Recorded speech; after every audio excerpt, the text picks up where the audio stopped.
এই জন্য আপনার মন চাইলে আত্মহত্যা করতে পারেন না। আপনার মন চাইলে আপনার সম্পদ আপনি দুর্গা পূজায় দিতে পারেন না। আপনার মন চাইলে আপনার সম্পদ যারা বেশ্যা পতিতা নিয়ে এসে এই যুবকদের চরিত্র বিনষ্ট করার জন্য শেফালী ঘোষের গানের আসর করে সেই টাকা আপনি ব্যয় করতে পারেন না। ঠিক কিনা বলেন না? আপনার যৌবন যেমন আপনার কাছে আমানত, পরের ঘরের দরজা ধাক্কানো আপনার জন্য হারাম। আপনার উপার্জিত সম্পদ মনে করে আপনার এই সম্পদ যুবকের চরিত্র বিনষ্ট করার জন্য আপনি যাত্রা পালে আপনার টাকা খরচ করতে পারেন। 5টি প্রশ্নের জবাব দিয়ে ছাড়া কোনো বনি আদম এক চুল পরিমাণ পা নাড়াইতে পারবে না। নাম্বার 1, আন উমরিহি ফিমা আফনা, জবাব দে হায়াত কোন পথে কাটিয়েছিস। কন্যা সন্তানের পিতৃত্বের পরিচয় ছিল না এবং কন্যা বেঁচে থাকার অধিকার ছিল না, জীবন্ত কবরে দাফন করে দিত। এমন সময় আমার নবী কন্যা সন্তানদেরকে কবর থেকে তুলে এনে রাজ সিংহাসনে পৌঁছে দিয়ে পৃথিবীর সমস্ত পুরুষের পায়ের নিচে স্যান্ডেল আর পৃথিবীর সমস্ত মা জাতির পায়ের নিচে জান্নাত ঘোষণা করলেন। ঠিক কিনা বলেন?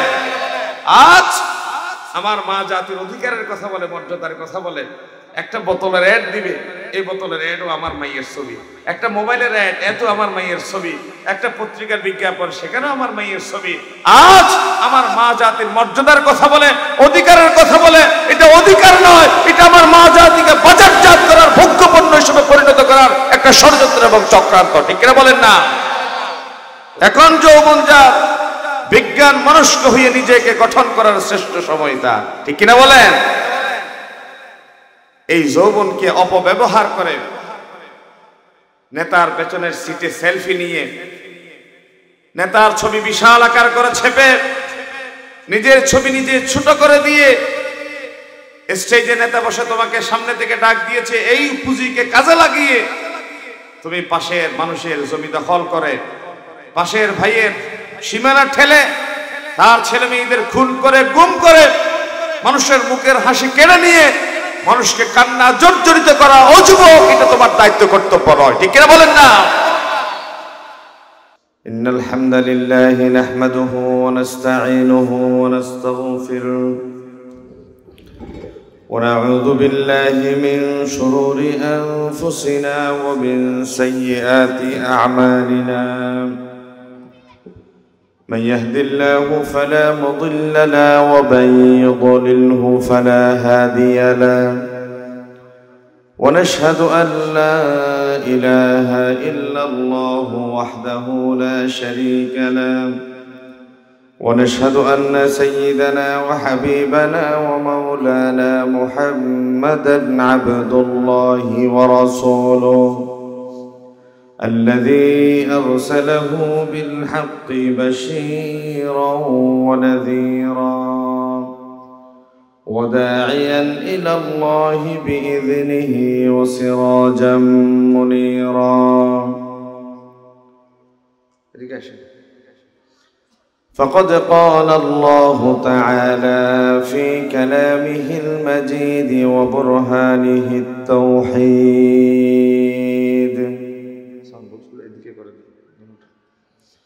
أعوذ بالله من الشيطان الرجيم. بسم الله الرحمن الرحيم. وقل جاء الحق وزهق الباطل إن الباطل كان زهوقا. صدق الله العظيم وصدق رسوله النبي الحبيب الكريم ونحن على ذلك من الشاهدين والشاكرين والحمد لله رب العالمين. إن الله وملائكته يصلون على النبي يا أيها الذين آمنوا صلوا عليه وسلموا تسليما اللهم صل على سيدنا مولانا محمد وعلى آله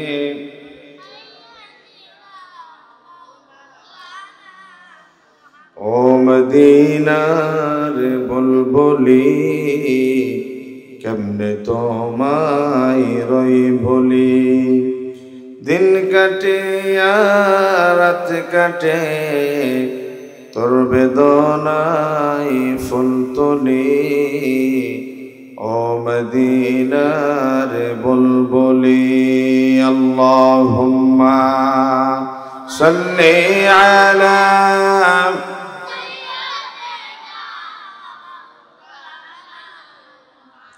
وعلى آل سيدنا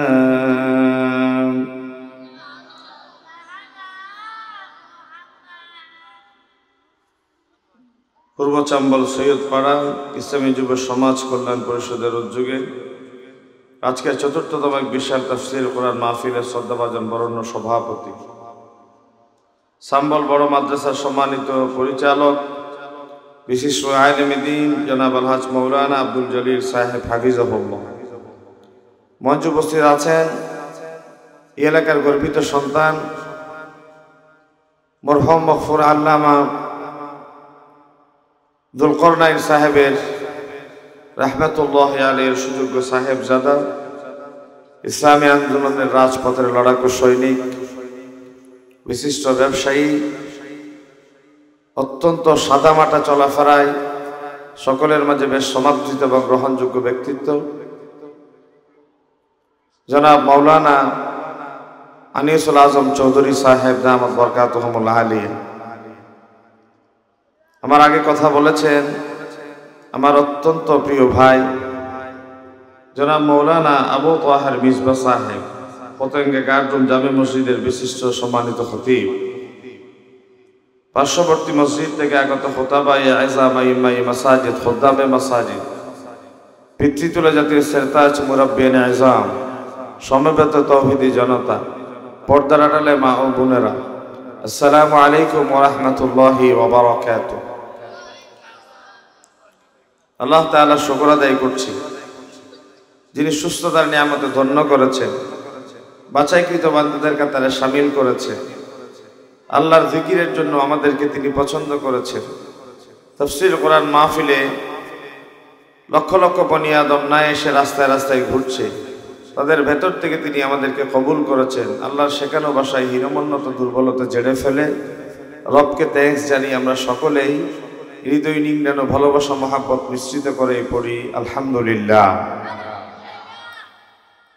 5ই আগস্টের আগে এই ধরনের একটা প্রোগ্রামের আয়োজন করতে গেলে অনেক বেগ পেতে হতো অনেক চড়াই উতরাই পেরিয়ে আয়োজন করতে হতো কে মাহফিলের প্রধান অতিথি বিশেষ অতিথি থাকবেন কাকে সভাপতি করা হবে এই নিয়ে দ্বিধাদ্বন্দ্ব দোলাচালের ভেতরে থেকে একবার থানায় একবার এসপি সার্কেলের কাছে একবার তথাকথিত নেতৃবৃন্দের ঘরে ঘরে দৌড়তে দৌড়তে মাহফিল কর্তৃপক্ষের মাথার গাম পাইয়ে ফেলে কয়েকজনের কয়েক জোড়া স্যান্ডেলের তলা ক্ষয় করা লাগতো ঠিক কিনা বলেন আল্লাহ তাআলা সেই জালেমের জুলুমের নিষ্পেষণ থেকে আমাদেরকে রেস্কিউ দিয়েছেন হেফাজত করেছেন মুক্তি দিয়েছেন আমরা রবকে থ্যাঙ্কস জানিয়ে রবের শেখানো ভাষায় তিনি যে কোরআনের কথা বলার জন্য মাঠকে উন্মুক্ত করে দিলেন পরিবেশকে আমাদের অনুকূলে করে দিলেন আমরা আবারও কৃতজ্ঞতা প্রকাশ করে পড়ি আলহামদুলিল্লাহ ভূমিকা ছাড়াই আমি আমার নির্ধারিত বিষয়ে কথা শুরু করছি তবে আমাকে বিষয়টা আগে জানানো হয়নি তারপরেও বিষয়টা সময়োপযোগী রিলেভেন্ট বাস্তবসম্মত আমাদের সমাজে যে সকল বিষয় নিয়ে মানুষ অত্যন্ত পীড়াপিড়িতে আছে মরণবেদী ক্যান্সারের মতো যন্ত্রণা অনুভব করছে ভাই ভাইয়ের সাথে কথা বলে না মার ভরণ পোষণ দেয় না ছেলে বাবার খবর রাখে না এই ধরনের একটা ব্যাপারের নাম হচ্ছে হক আওয়াজ দিয়ে বলবেন কি নাম হক। এখানে আমাকে বিষয় দেওয়া হয়েছে, পরের হক বিনষ্টকারীর ইবাদত আল্লাহর দরবারে কতটুকু গ্রহণযোগ্য। তো হক নিয়ে যদি কথা বলতে হয়, আমাদের দুটো বিষয় নিয়ে কথা বলতে হবে। প্রথমত, হক দুই প্রকার। হক কয় প্রকার? হকুল্লাহ, আল্লাহর হক। দুই নম্বর হকুল ইবাদ, মানুষের হক। হকুল্লাহ, হকুল ইবাদ, আল্লাহর হক, বান্দার হক। আমার এই আলোচনার ভেতরে পরের হক নষ্ট করলে ইবাদত কবুল হবে কি হবে না চলে আসবে ইনশাআল্লাহ। এটা পরীক্ষার খাতা নয় যে পরের হক বিনষ্ট করলে ইবাদত কতটুকু গ্রহণযোগ্য হবে হবে না, এটার পক্ষে যুক্তি বিপক্ষে যুক্তি, এভাবে কোরআনের দলিল হাদিসের দলিল যুক্তির কোষ্ঠীপাতরে প্রমাণ এভাবে করে এখানে বলার দরকার নেই। আমরা হকের আলোচনার ভেতরেই চেষ্টা করব কোনটা আল্লাহর হক কোনটা বান্দার হক এবং কি পরিমাণ হক নষ্ট করলে পরে মানুষ শাস্তির মুখোমুখি হবে। হক শব্দটি এক বচন, বহু বচন হচ্ছে হুকুক। হক শব্দের একাধিক অর্থ থাকতে পারে। আমরা সচরাচর হককে ডিফাইন করি সত্য, ন্যায়, ইনসাফ অর্থে। যেমন হক যদি এসে যায় বাতিল দূরীভূত হয়ে যায়, ঠিক না? হক যদি প্রতিষ্ঠিত হয়ে যায় মিথ্যা বিদূরিত হয়ে যায়।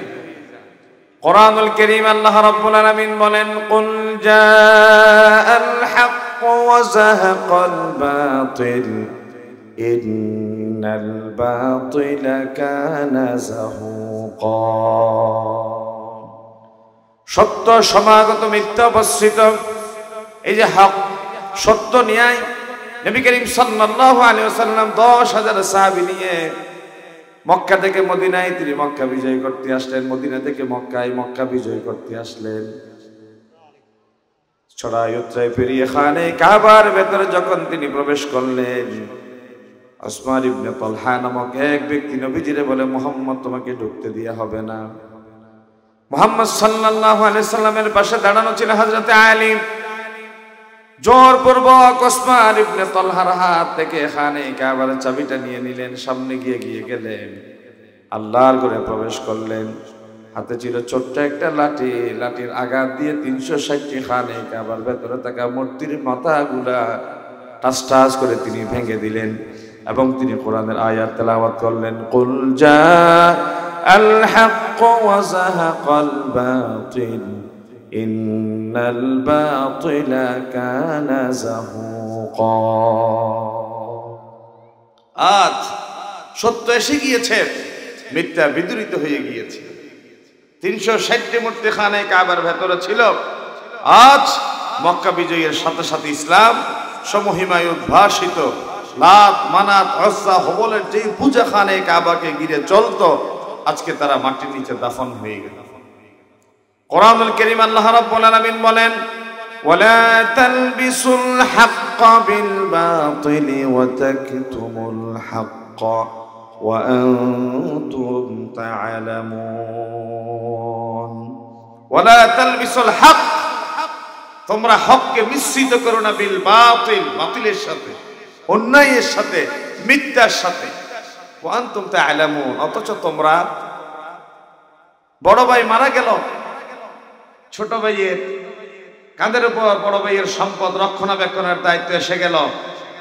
বড় ভাইয়ের রেখে যাওয়া ইতিম সন্তান লালিত পালিত হচ্ছে ছোট ভাইয়ের তত্ত্বাবধানে। একটা সময় গিয়ে সম্পদ ভাতিজাকে কখন সুপর্দ করবে ইসলাম বলে দিয়েছে, ওয়াবাতালুল ইয়াতামা হাত্তা ইযা বালাগুন নিকাহ। বিয়ের বয়সে যখন সন্তান পৌঁছে যাবে, তোমরা তাদেরকে ছোটখাটো পরীক্ষা করো। মুফাসসিরিনে কেরামরা বলছেন, কেমনে পরীক্ষা করবে? এমনিতে সম্পদ দেওয়া যাবে না, সে নষ্ট করে ফেলবে, বিক্রি করে দিবে, সম্পদের মূল্য বুঝবে না, সে কি প্রাপ্তবয়স্ক হয়েছে কি হয় নাই তারে তো আর টেস্ট করে দেখার সুযোগ নাই। তারে পরীক্ষা করবেন, 100 টাকা দিয়ে বাজারে পাঠালেন, 5টা জিনিস কিনবেন। এখন 5টা জিনিস, একটা জিনিসের দাম 10 টাকা, একটা জিনিসের দাম 15 টাকা, একটা জিনিসের দাম 20 টাকা, এভাবে করে 100 টাকা দিয়ে পাঠানো এবং কয় টাকা খরচ করলেন, কয় টাকা অবশিষ্ট রেখে করে ফিরিয়ে এনে চাচার হাতে বুঝিয়ে দিতে পারলেন, চাচা এটা পরীক্ষা করে দেখবেন। মাঝে মধ্যে তাকে ছেলে মেয়েদেরকে স্কুলে নেওয়ার কাজে আনা নেওয়ার দায়িত্ব পালন করতে ফোর্স করবে, মসজিদের ইমামতিতে তুলে দিবেন, নানা সামাজিক কর্মকাণ্ডে তাকে ব্যস্ত রাখবেন। দেখা যাচ্ছে সে কাজকে পরিপূর্ণরূপে সুচারুরূপে ম্যাচুরিটির সাথে সম্পাদন করে চাচাকে সন্তুষ্ট করেছে। এমত অবস্থায় চাচার দায়িত্ব হয়ে গেল ভাতিজাকে সম্পদ বুঝিয়ে দিল। আর ভাতিজা ম্যাচিউর হয়ে যাওয়ার পরে চাচার কাছে যখন সম্পদ চাচ্ছে, এমত অবস্থায় চাচা দাগ খতিয়ান বুঝেন, দলিল আদিল্লা চিনেন। তিনি রাস্তার পারে মার্কেট হবে, বাড়ি হবে, ওই জায়গাটা নিজের নামে লিখে ভাতিজাকে ডুবার ভেতরে পুকুরের পশ্চিম দিকে নালার পারে যেই জায়গায় মার্কেট হবে না, বাড়ি হবে না, ঘর হবে না, ভাতিজাকে সম্পদ বুঝিয়ে দিয়ে নামে তিনি চালিয়ে দিলেন। এমন জালেম সমাজ আছে না নাই? এই আল্লাহ তাআলা সেই কথাই বলছেন, ওয়ালা তালবিসুল হক বিল বাতিল ওয়ালা তায়াম্মামুল খাবিসা বিত তাইয়্যিব। পবিত্র সম্পদের ভেতরে অপবিত্র সম্পদ মিশ্রিত করে সম্পদ নষ্ট করে দেওয়া যাবে না। আপনার কাছে নতুন টাকার আমানত রেখেছে আমার ভাই আনিস সাহেব, আমার কাছে 1000 টাকার 10টা 100 টাকার নোট নতুন রেখেছে ঈদের আগে। আমার ভাই ধরে নিলাম ব্যাংকে চাকরি করেন, আমি চিন্তা করলাম আমার ভাই ব্যাংকে কোটি কোটি টাকা লেনদেন করে, নতুন টাকা তিনি পাবেন, এই চিন্তা করে ওনার নতুন টাকা পরিবর্তন করে আমি পুরাতন টাকা দিয়ে ভাইকে ফেরত দিলাম। ইসলাম বলছে আপনি আমানতের বড় খায়েন, খেয়ানত করলেন, প্রতারণা করলেন, সম্পদ নষ্ট করলেন, করা যাবে না। কোরআনুল কারীম আল্লাহ রাব্বুল আলামিন বললেন, ইয়ামহাকুল্লাহুর রিবা ওয়া ইউরবিস সাদাকাত ওয়াল্লাহু লা ইউহিব্বু কুল্লা কাফফারিন আথীম। আল্লাহ সুদকে মিটিয়ে দেন, সম্পদকে যাকাতকে তিনি বর্ধিত করে দেন, এবং সুদকে হারাম করলেন, ব্যবসাকে হালাল করলেন, যেন করে সুদের সম্পদের ভেতরে সম্পদ মিশ্রিত হয়ে যায় হালাল এবং হারাম। আর যে সম্পদের ভেতরে হারাম মিশ্রিত হয়ে যায়, ওই সম্পদ যে ভক্ষণ করে সে যেন তার পেটের ভিতরে ইয়াকুলুনা আমওয়ালাল ইয়াতামা যুলমান ইন্নামা ইয়াকুলুনা ফি বুতুনিহিম নারা। সে যেন তার পেটের ভেতরে জাহান্নামের দাউ দাউ করে আগুন ভক্ষণ করল। ওয়াসায়াসলাউনা সাঈরা। যে তিনের সম্পদ খেল, জুলুম করল, সম্পদ মিশ্রিত করে নিল, হককে মিথ্যা দ্বারায় মিক্স করে ফেলল, সে জাহান্নামের আগুন খেল এবং তাকে অচিরে নিক্ষেপ করা হবে জাহান্নামের আগুনে। নাউজুবিল্লাহ। কালকে নাকি? তাহলে হক এই শব্দের অর্থ হচ্ছে সত্য, হক এই শব্দের অর্থ হচ্ছে অংশ, হক এই শব্দের অর্থ আরেকটা কি? অংশ। বলেন অংশ অর্থ কি? কোরআনুল কারীম আল্লাহ রাব্বুল আলামিন বললেন, ওয়াতু হাক্কাহু ইয়াওমা হাসাদি। ফসল আদি যখন তোমাদের ঘরে তোলার সময় হয়ে যাবে, নির্দিষ্ট পরিমাণ সম্পদ থেকে তোমরা তোমাদের গরিবদের মাঝে অংশের একটা অংশ দিয়ে দাও। এই যে হক, এই শব্দটি এখানে অংশ অর্থ ব্যবহৃত হয়েছে। হকুল্লাহ, আল্লাহর হক, সেটি কি? আল্লাহ রাব্বুল আলামিন মানুষের কাছে যে হকের কথা তিনি বলেন, যা কিছু তিনি চান, প্রথম বান্দার কাছে আল্লাহর প্রাপ্য হক হচ্ছে তার ইবাদত করা। প্রথম বান্দার পক্ষ থেকে আল্লাহর প্রাপ্য হক ইবাদত করা। মানুষ স্বভাবজাত ভাবে, অভ্যাসগতভাবে বড়দের কাছে ছোটরা ঝুঁকে যায়, জুনিয়ররা সিনিয়রদের কাছে মস্তক ঝুঁকায়, স্ত্রী স্বামীর কাছে গিয়ে আত্মসমর্পণ করে, অধিবাসীরা তার প্রশাসনের কাছে গিয়ে নিজেদের দুর্বলতার কথা প্রকাশ করে। সমাজের সাধারণ মানুষ, দায়িত্বশীল মানুষ যারা মেম্বার চেয়ারম্যান, তাদের কাছে গিয়ে নিজেকে পেশ করে। তাহলে জুনিয়ররা সিনিয়র কাছে গিয়ে ধর্ণা দেয়, অধীনস্থরা অধস্তন যারা ঊর্ধ্বতন যারা তাদের কাছে গিয়ে নিজের দুর্বলতার কথা পেশ করে। কোরআনুল কারীম আল্লাহ রাব্বুল আলামিন বললেন মানুষের স্বভাবজাত তবিয়াতের একটা অভ্যাস হলো মানুষ জুনিয়র হয়ে সিনিয়রের কাছে মস্তক ঝুঁকাবে, আত্মসমর্পণ করবে। এই স্বভাবজাত অভ্যাসের বাইরে আমি মানুষকে সৃষ্টি করি নাই। তিনি বলেন ওয়ামা খালাকাতুল জিন্না ওয়াল ইনসা ইল্লা লিয়াবুদুন। আমি মানুষকে সৃষ্টি করলাম, জিনকে সৃষ্টি করলাম স্বভাবজাত ভাবে তারা যেন রবের গোলামি করে।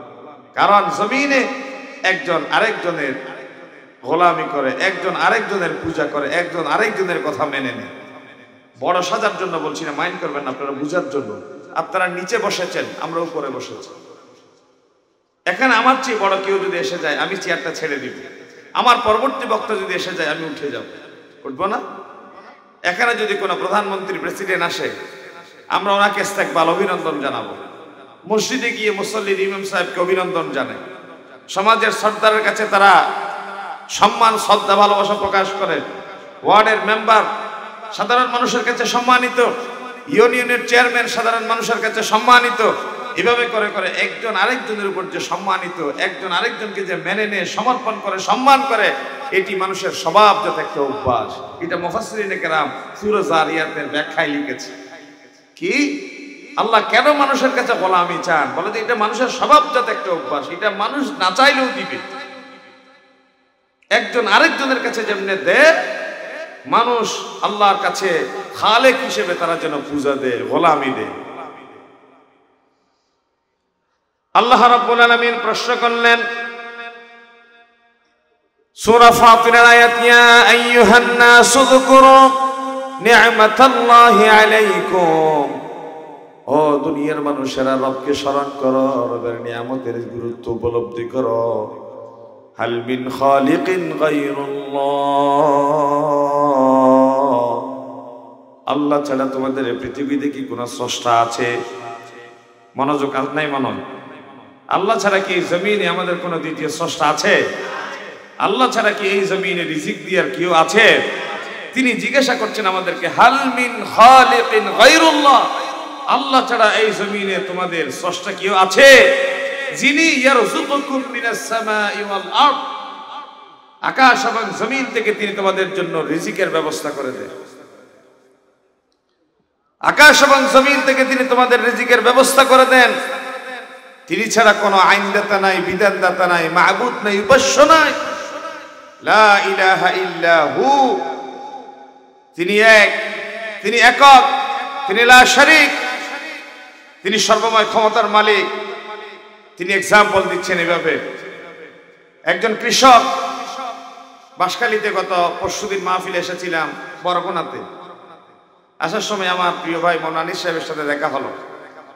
গিয়ে দেখলাম বরগুনার যেই এতদিন ধরে যে সূরা ফাতিরের আয়াত নিয়ে তাফসীর করি, প্র্যাকটিক্যাল ওই জমিনে নামার পরে দেখলাম আয়াতের তাফসীরের বাস্তবতা কি। জমিন বিশাল বিশাল ফাটা পড়ে গেছে। কৃষক জমিনে গিয়ে বুকে হাত মারে, হাই হাই, গোলা ভর্তি ধান, পুকুর ভর্তি মাছ, গোয়াল ভর্তি গরু ছাগল এখন নাই। এই জমিন গত বছর আমাকে 200 বারি ধান দিয়েছিল, এই বছর এই জমিন আমার সাথে অভিমান করেছে, এখন ধান নাই, পানি নাই, চাষ করার মতো কোনো উপাদান নাই। এই কৃষক মনের ব্যথা নিয়ে জমিনে গিয়ে যে রবের কাছে একটা আবেগ পেশ করলো, রব তুমি কি বৃষ্টি দিবে না? এই জমিন কি কর্দমাক্ত হবে না? আমি কি বীজ বপন করবো না? এই জমিন থেকে উদ্গত ফসল দিয়ে কি আমি আমার সমাজ, আমার পরিবার, রাষ্ট্রে কি আমি ফসলাদির অভাব দূর করব না? এটা মানুষ মনে মনে বলেছে। মনে মনে বলা এই আবেগটা পৃথিবীর কেউ বুঝলো না। যেমন ঘরের বাবার পকেটে যদি টাকা না থাকে, বাবা চেহারাটা কালো করে বসে থাকে এক কোনায়, কারোর সাথে কথা বলে না। বিশেষ করে ডিসেম্বর মাস যখন আসে, ছেলে মেয়ে যদি স্কুল কলেজ বিশ্ববিদ্যালয়ে পড়ে যেমন বেশি থাকে, তিনি চিন্তিত হয়ে পড়েন এই ছেলের ড্রেস কোত্থেকে সেলাই করব, এই ছেলের ক্যাপ লাগবে, জুতা লাগবে, বই খাতা কলম কিনে দেওয়া লাগবে, নতুন ভর্তি হওয়া লাগবে, সেশন ফি দেওয়া লাগবে, মাসিক ফি দেওয়া লাগবে, কেমনে দিব, কোত্থেকে দিব। এই যে মনে মনে বাবারা জপেন, মনে মনে বাবারা চিন্তিত, এই কথাটা কি কারোর সাথে খুলে শেয়ার করেন? না, করে না। জানা যায় বাবার মনে মনে যায়। তিনি চিন্তা করেন পুকুর পারে একটা নারিকেল গাছ আছে, নারিকেল পারবেন। আম গাছ আছে, আম পারবেন। পুকুরের মাছ বিক্রি করবেন, তিনি ডাব বিক্রি করবেন, মুরগির ডিম বিক্রি করার চিন্তা করলেন মা। এইভাবে করে করে মাইয়ের মুরগির ডিম বিক্রি করা, বাবার পুকুরের মাছ বিক্রি করা, লবণ চাষ করা, এক একটা বিক্রির ভেতর দিয়ে তার মনে একটা চিন্তার অবসান ঘটে না? এই যে মনের ভিতরে কৃষকের মনে হাহুতাশ, কেউ বুঝে না। আল্লাহ তখন ফেরেশতাদের ডাক দিয়ে বলে, ফেরেশতারা আমার জমিন থেকে বাষ্পায়িত করে আকাশে পানি উঠিয়ে নেয়। আজকে আমি এখন আসতেছি বান্দরবন থেকে, আমার মাদ্রাসার ছাত্রীদের নিয়ে গেলাম, নীলাচলের উপরে যখন উঠলাম মনে হলো যেন আমি পৃথিবীর সর্বোচ্চ শৃঙ্গের উপর আরোহণ করছি। নীলগিরিতে যখন যায় মানুষ মেঘ ধরে, সাজেকে যখন যায় মেঘের আরো কাছাকাছি হয়ে যায়। আল্লাহ কথায় বলছেন এই জমিন থেকে বাষ্পায়িত করে মানুষ, আল্লাহ তাআলা ফেরেশতারা আকাশে মেঘ সৃষ্টি করে।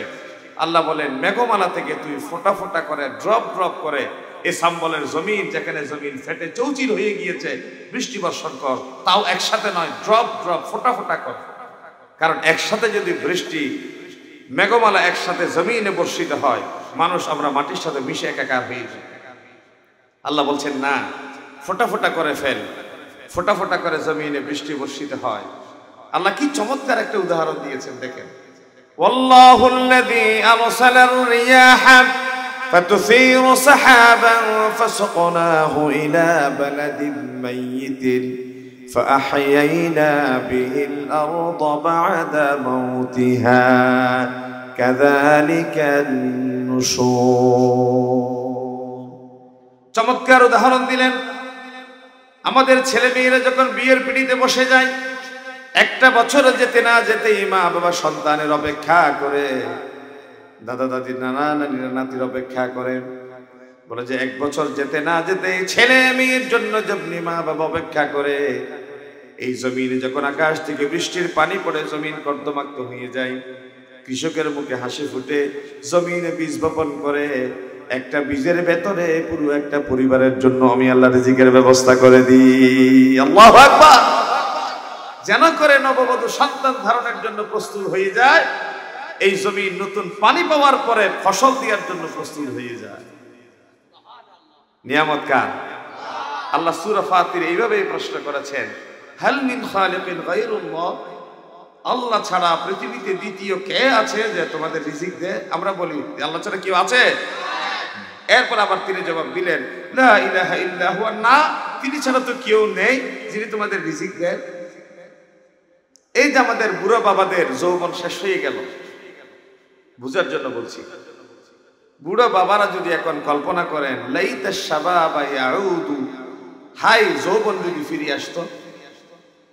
ও যৌবন, তোর কাছে অভিযোগ করতাম, নালিশ করতাম, এই যে কোমরের ব্যথা, দাঁড়াইতে পারি না, হাঁটুর ব্যথা, সোজা হয়ে নামাজ পড়তে পারি না, চোখে দেখি না, কানে শুনে না, এই বুড়া হাঁটুর ব্যথা, কোমরের ব্যথা, চোখের দৃষ্টিশক্তি হারিয়ে যাওয়া, কানের শ্রবণ শক্তি নষ্ট হয়ে যাওয়া, আমাকে কি কি যন্ত্রণা দিয়েছে। ও যৌবন, তুই একবার আমার কাছে আয়, তোর কাছে নালিশ দিয়ে এই বুড়া আমার কত কষ্ট দিচ্ছে।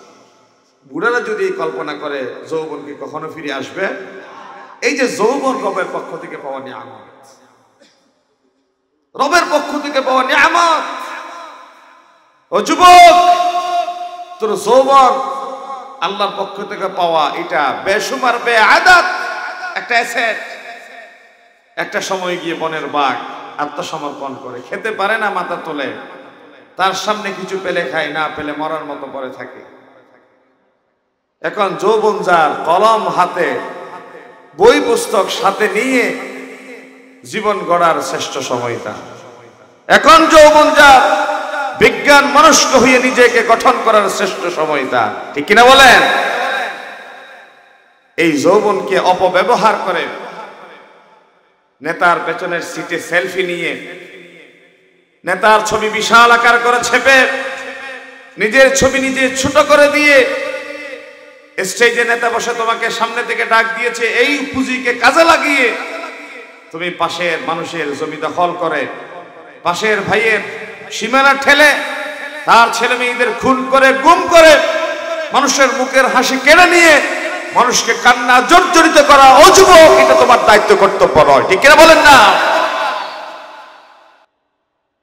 সারাদিন তুমি স্লোগান দিল অমুক নেতার চরিত্র ফুলের মতো পবিত্র, নেতা তোমাকে দিন শেষে একটা স্প্রাইট দিবে, 500 টাকা দিবে। যেদিন তোমার গলার ভয়েস ছোট হয়ে আসবে, বাহুবল দুর্বল হয়ে আসবে, হাজারো চেষ্টা করলেও নেতা তোমাকে আর তার পেছনের সিটে বসাবে না। নেতার পাশে বসে, নেতার পাশে সেলফি দিয়ে, নেতার পেছনের সিটে গাড়িতে নিজের সিট দখলের মাধ্যমে নেতৃত্ব পাওয়া যায় না। নিজের যোগ্যতা, কর্তব্য, দায়িত্ব সম্পাদনের মাধ্যমে এই সমাজের মানুষ ওই ব্যক্তির কাছে দায়িত্বভার তুলে দেয়। ঠিক কিনা বলেন না? এই নেতায় যুবকদের যৌবনকে কেড়ে নিয়ে বিজ্ঞান মনস্ক একটি জাতির অবস্থান থেকে তাকে ইয়াবা, ফেন্সিডিল, গাঁজা, মদ, জোয়া, অস্ত্র নানা কিছু ধরিয়ে দেওয়ার মাধ্যমে তার ক্যাডার হিসেবে তারা তৈরি করে, এবং এই ছেলের জীবন নষ্টের ভেতর দিয়ে এই নেতার ক্যারিয়ার তৈরি হয়ে যায়। ঠিক কিনা বলেন না? কিন্তু এই যুবক বুঝে না, এই যুবক বুঝে না এটা ছিল আল্লাহর পক্ষ থেকে বড় নিয়ামত। বান্দার হক, প্রথমত বান্দা তার প্রতিবেশীর সাথে উত্তম আচরণ করবে। নবী করিম সাল্লাল্লাহু আলাইহি ওয়াসাল্লাম বলেছেন প্রতিবেশী 40 জন। আওয়াজ দিয়ে বলবেন প্রতিবেশী কয়জন? আরবাঈনা দারান, সামনে 10, পেছনে 10, ডানে 10, বামে 10। বলে যে যার এক পাশে ঘর, তার তো সব উত্তর দিকে বাড়ি, তার ডানে বামে সামনে পিছনে তো নাই। বলে যে যেদিকেই পাওয়া যায় তার 40 ঘর প্রতিবেশী। নবী করিম সাল্লাল্লাহু আলাইহি ওয়াসাল্লামের বিবি মা আয়েশা সিদ্দিকা জিজ্ঞাসা করলেন, ইয়া রাসূলুল্লাহ, আমার ডানে বামে সামনে পেছনে বাড়ি আছে, আমি প্রথম কার হক আদায় করব? নবী করিম সাল্লাল্লাহু আলাইহি ওয়াসাল্লাম বললেন যে তোমার সামনাসামনি তার হক তুমি আদায় করো। বলে যে ইয়া রাসূলুল্লাহ, আমার ঘরবর্তী মানুষ, আমার গোশতের পরিমাণ কম, আমি কি করব? বলে যে তুমি একটু ঝোল বর্ধিত করে দাও, যেন করে তোমার সামনের ঘরে এতিম সন্তানের নাকে যদি তোমার গোশত রান্নার, মাংস রান্নার, বিরিয়ানি রান্নার ঘ্রাণ পৌঁছে যায়, পিতৃহীন এই সন্তানের মনে ব্যথা তৈরি হতে পারে। এই জন্য মাংস দিতে না পারলো অন্তত একটু ঝোল হলেও তার মুখে দিয়ে হাসি ফোটাও। সুবহানাল্লাহ বলেন না? প্রিয় ভাইরা আমার, মাত্র 100 টাকা খরচ করে কেমনে মানুষের মুখে হাসি ফোটানো যায় দেখেন। সাম্বল বাজার থেকে আসার সময় 15 টাকা করে করে আমার ছোট্ট জাদুদের দুটো হাতের মোজা কিনলেন, 40 টাকা দিয়ে একটা মাথার ক্যাপ কিনলেন, বাকি 30 টাকা দিয়ে পায়ের দুটো মোজা কিনলেন। ফজরের নামাজ পড়ে যখন ঘরে ফিরে যাবেন অথবা বারান্দায় বসে খেয়াল করে দেখবেন আমার গ্রামের ছোট ছোট জাদুরা হাতে কোরআন কায়দা নিয়ে মক্তবে মাদ্রাসার দিকে রওনা দেন। পায়ে স্যান্ডেল নাই, মাথায় একটা ক্যাপ নাই, গায়ে ভালো একটা জামা নাই, তারা বাবাও নাই, তারে কিনে দেওয়ার কোনো বড়জন নাই। আপনি কেবল 100 টাকা খরচ করে রাত্রিবেলায় সুন্দর পরিকল্পনা গ্রহণ করে ছোট্ট 2 কেনা হাত মোজা নিলেন, একটা ক্যাপ নিলেন, 2টা পা মোজা নিলেন।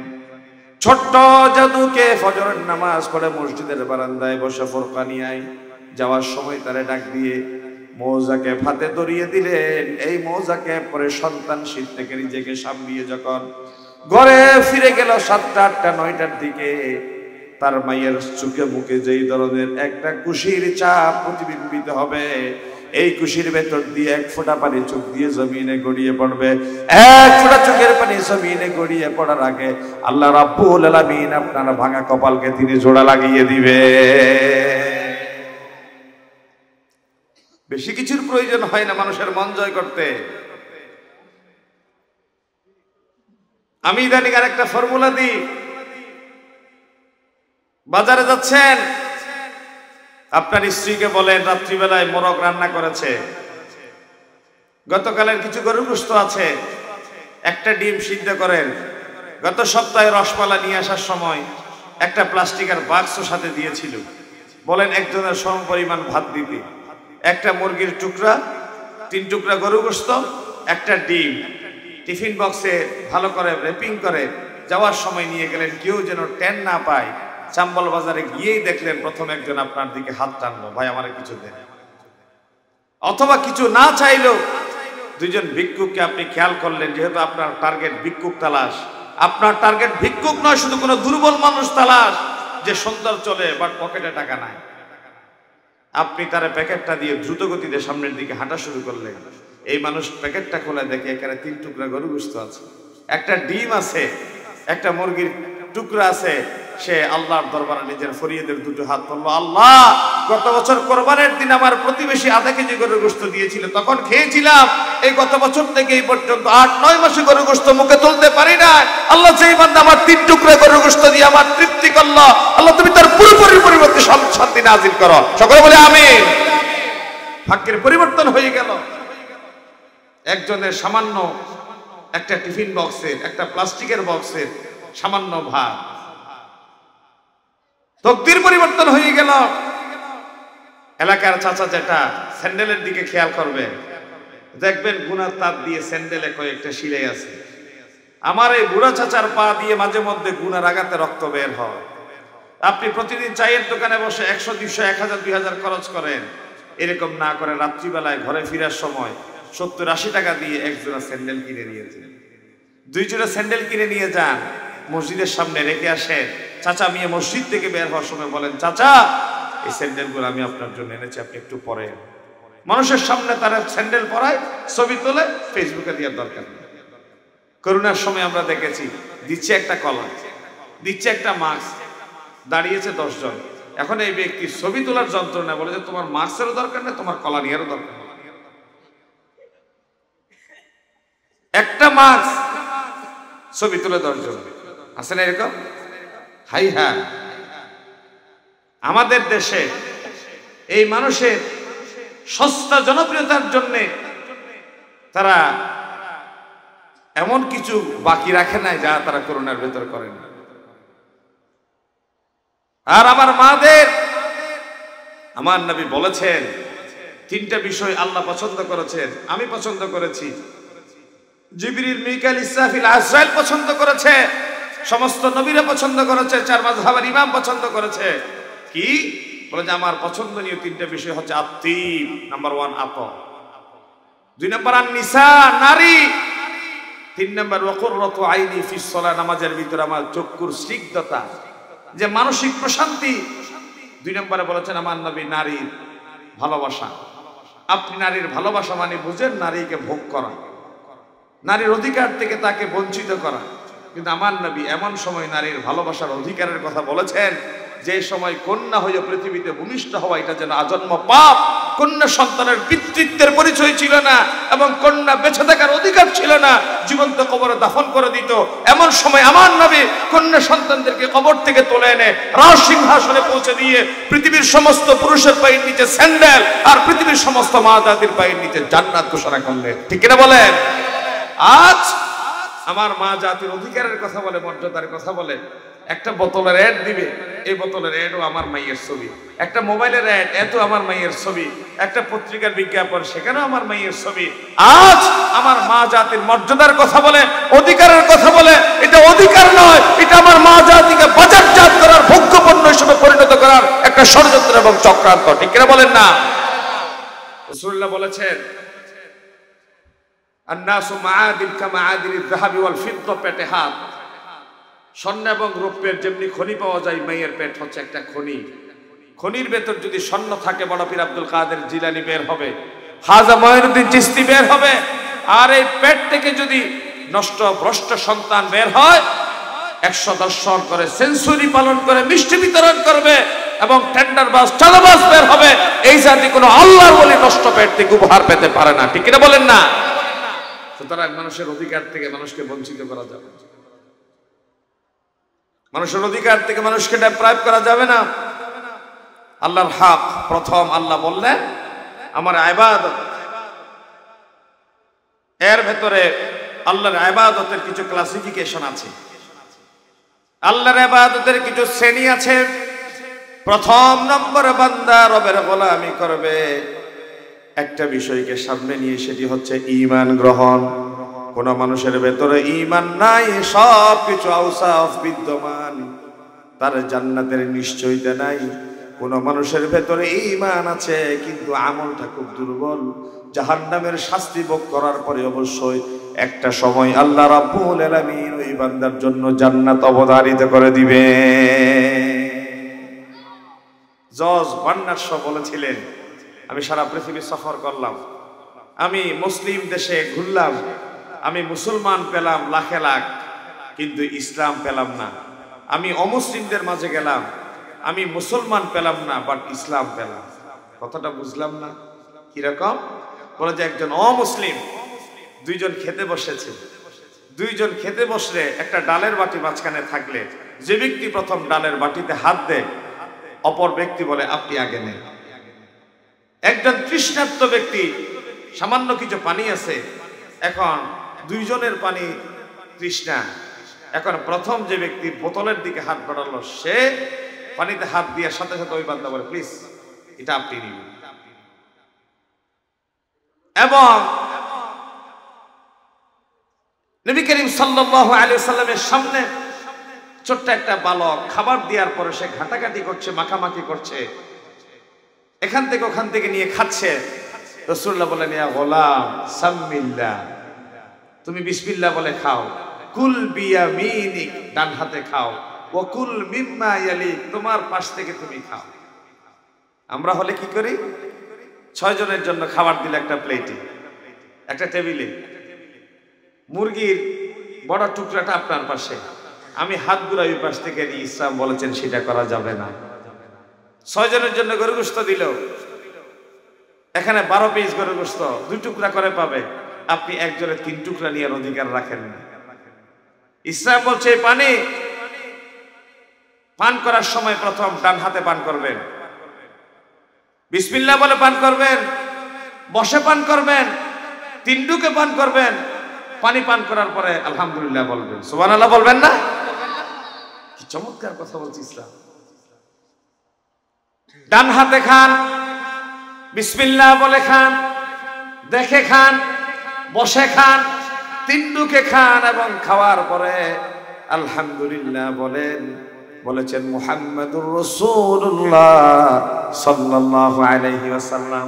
এই একটা মোবাইল, আমি হুজুর সাপোজ আপনাদের কাছে ওয়াজ করতে আসলাম, এই ওয়াজ করে মোবাইলটা রেখে আমি গেট পর্যন্ত গেলাম, আবার মনে পড়ছে আমি মোবাইলটা তো টেবিলে ফেলে গেলাম, কিন্তু এসেই দেখি এই টেবিলটা মোবাইলে আর নাই, টেবিলের উপরে মোবাইল মফকুদ, এটা হারিয়ে গেল, এটা পাওয়া যাচ্ছে না। একটা ঘড়ি খোলে, একটা ঘড়ি, এটা ঘাটে রেখে উজু করার জন্য পুকুরে নামলাম, উজু করে উঠতে উঠতে ঘাটে রাখা ঘড়ি আর নাই।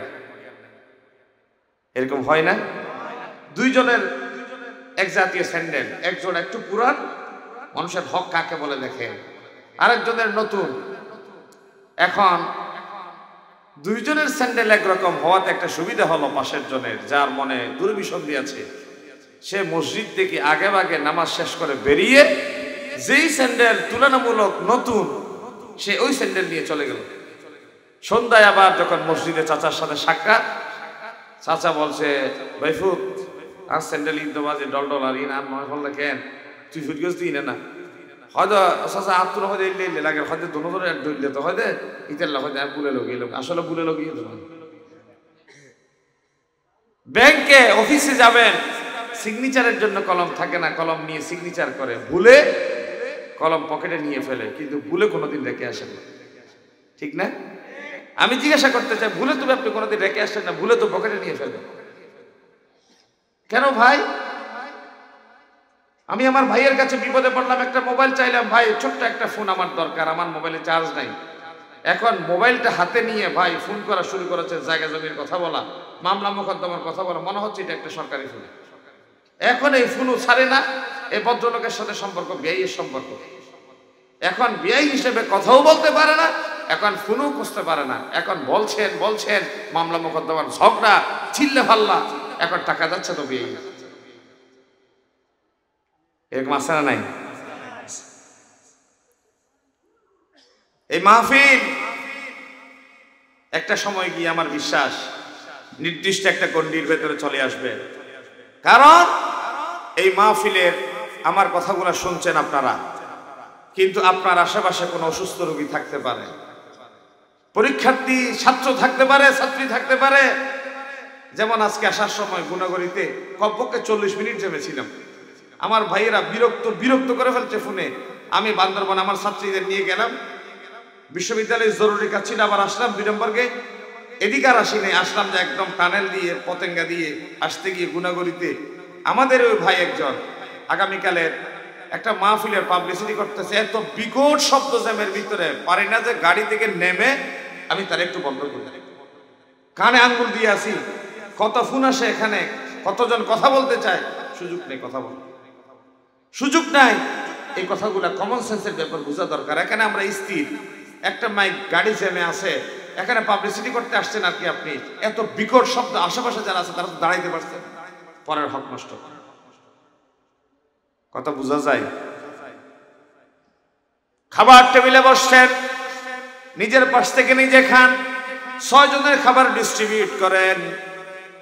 কোন ভাইকে আগে নিয়েছেন, হাত আরে তারে প্রায়োরিটি দেন।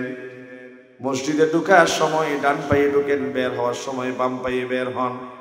টয়লেটে যাওয়ার সময় আগে বাম পায়ে ঢুকেন, টয়লেট থেকে বের হওয়ার সময় ডান পা দিয়ে বের হন। কারণ দুনিয়ার চেয়ে মসজিদ পবিত্র, এই জন্য পবিত্র জায়গায় ডান পা, আর দুনিয়ার চেয়ে টয়লেট কম পবিত্র, এই জন্য দুনিয়া থেকে বাথরুমে যাওয়ার সময় বাম পা। টয়লেটের চেয়ে দুনিয়া একটু পবিত্র, এই জন্য টয়লেট থেকে বের হওয়ার সময় দুনিয়ায় ডান পা। হয়তো বাজি যে বাথরুমের ব্যাগ লইয়ে দৌড়ি কি ডান পা দেয় বাম পা বাজি হর সুরেবের অবস্থা, হরে দোয়া ফরা হরে কি করা ইতে হতাম বাজে শীত পাঠাবো এটা দাঁত মুখ খিলে ফরি দিকে কেনই দেয়, হয়তো বাজি জিনেদের হয় না নয়, জিনেদের হয়তো বাজিতে ইতে দোয়া করিবার কথা বলি জীবের জনগণ দেওয়া পরে বাজিতে কি দোয়া এটা আরো বই এর কথা হালিয়ে ওয়াজ আছে রা বাজ কি ওয়াজ করতাম কথা হালিয়ে এখানে জায়গা ওয়াজ করি এটা আরো দিয়ে তো মদ গাজার ওয়াজ। এখন মদ গাজার হতা হচ্ছে এরা ভারত থেকে তাদেরকে এখন মারত থেকে দেয় বাথরুম বইয়ের এই আবুল ফিরে রাইয়ে এখন আর তো মারত ফরতে কিরে বাজি এবার তো হানা হিসেবে হাত দেয় হয়তো যে হানা মানুষ বাথরুম বই খাই এবার হানা হইতে না বাজি একে সিগারেট কি বেশি অনেকে জবাব দেন না, যেখানে বাথরুম বই খাই এবার হানা হইতে না, হানা অন্য করে বাজি এর মধ্যে লেখা আছে ধূমপান মৃত্যু ঘটায়। এখন তো পরিবর্তন নেই, ধূমপান স্বাস্থ্যের জন্য ক্ষতিকর এক সময় দিত, এখন দে ধূমপান মৃত্যু ঘটায়, ধূমপান স্ট্রোকের কারণ লেখা আছে। আল্লাহ কোরআন বলছে বলে তুলকু বিআইদিকুম ইলা তাহলুকা, তুমি হাতে ধরে নিজেকে মৃত্যুর দিকে ঠেলে দিও না। তো আপনি হাতে ধরে নিজেকে মৃত্যুর দিকে ঠেলে দিয়েছেন। আমি আপনি যে লাইফ এনজয় করছি, যে যৌবন এনজয় করছি, যে চোখের দৃষ্টি এনজয় করছি, কানের শ্রবণ শক্তি এনজয় করছি, সেটা কি আমার নাকি আল্লাহ প্রদত্ত নিয়ামত? আল্লাহ প্রদত্ত নিয়ামত। এই জন্য আপনার মন চাইলে আত্মহত্যা করতে পারেন না, আপনার মন চাইলে আপনার সম্পদ আপনি দুর্গা পূজায় দিতে পারেন না, আপনার মন চাইলে আপনার সম্পদ যারা বেশ্যা পতিতা নিয়ে এসে এই যুবকদের চরিত্র বিনষ্ট করার জন্য শেফালি ঘোষের গানের আসরের করে সেই টাকা আপনি ব্যয় করতে পারেন না, ঠিক কিনা বলেন না? আপনার যৌবন যেমন আপনার কাছে আমানত, পরের ঘরের দরজা দেখানো আপনার জন্য হারাম। আপনার উপার্জিত সম্পদ মনে করে আপনার এই সম্পদ যুবকের চরিত্র বিনষ্ট করার জন্য আপনি যাত্রা পালে আপনার টাকা খরচ করতে পারেন। 5টি প্রশ্নের জবাব দিয়ে ছাড়া কোনো বনি আদম এক চুল পরিমাণ পা নাড়াইতে পারবে না। নাম্বার 1 আন উমরিহি ফিমা আফনা, জবাব দে হায়াত কোন পথে কাটিয়েছিস। নাম্বার 2 আন শাবাবিহি ফিমা আবলা, যৌবন কোন পথে খরচ করেছো। আচ্ছা জবাব দিবেন একটা বিষয় বাসখালীবাসী, একজন মানুষের হায়াত 1 থেকে 70। আল্লাহ যদি প্রথম প্রশ্ন করে বান্দা বল তুই তোর হায়াতটা কোন পথে কাটিয়েছিস বল। 2 নম্বর আবার প্রশ্ন করছে তুমি তোমার যৌবন কোথায় শেষ করেছো। এই হায়াতের ভেতরে 70-এর ভেতরে যৌবন আছে না নাই? কথা বুঝেন, আছে না নাই? তাহলে প্রথম প্রশ্ন করলেন জীবনের, দ্বিতীয় প্রশ্ন করলে যৌবনের, তাহলে নিশ্চয়ই বোঝা যায় এখানে জীবনের প্রশ্নের ভেতরে যৌবন ভালো মতে আসে নাই। এই জন্য যৌবনকে আল্লাহ গুরুত্ব দিয়ে আলাদা প্রশ্ন করেছে। তাহলে এই যৌবন কেউ যদি হাতে নষ্ট করে, হাদিসে এসছে হাত কিয়ামতের ময়দানে গর্ভবতী হবে, এই হাত কিয়ামতের ময়দানে গর্ভবতী হবে।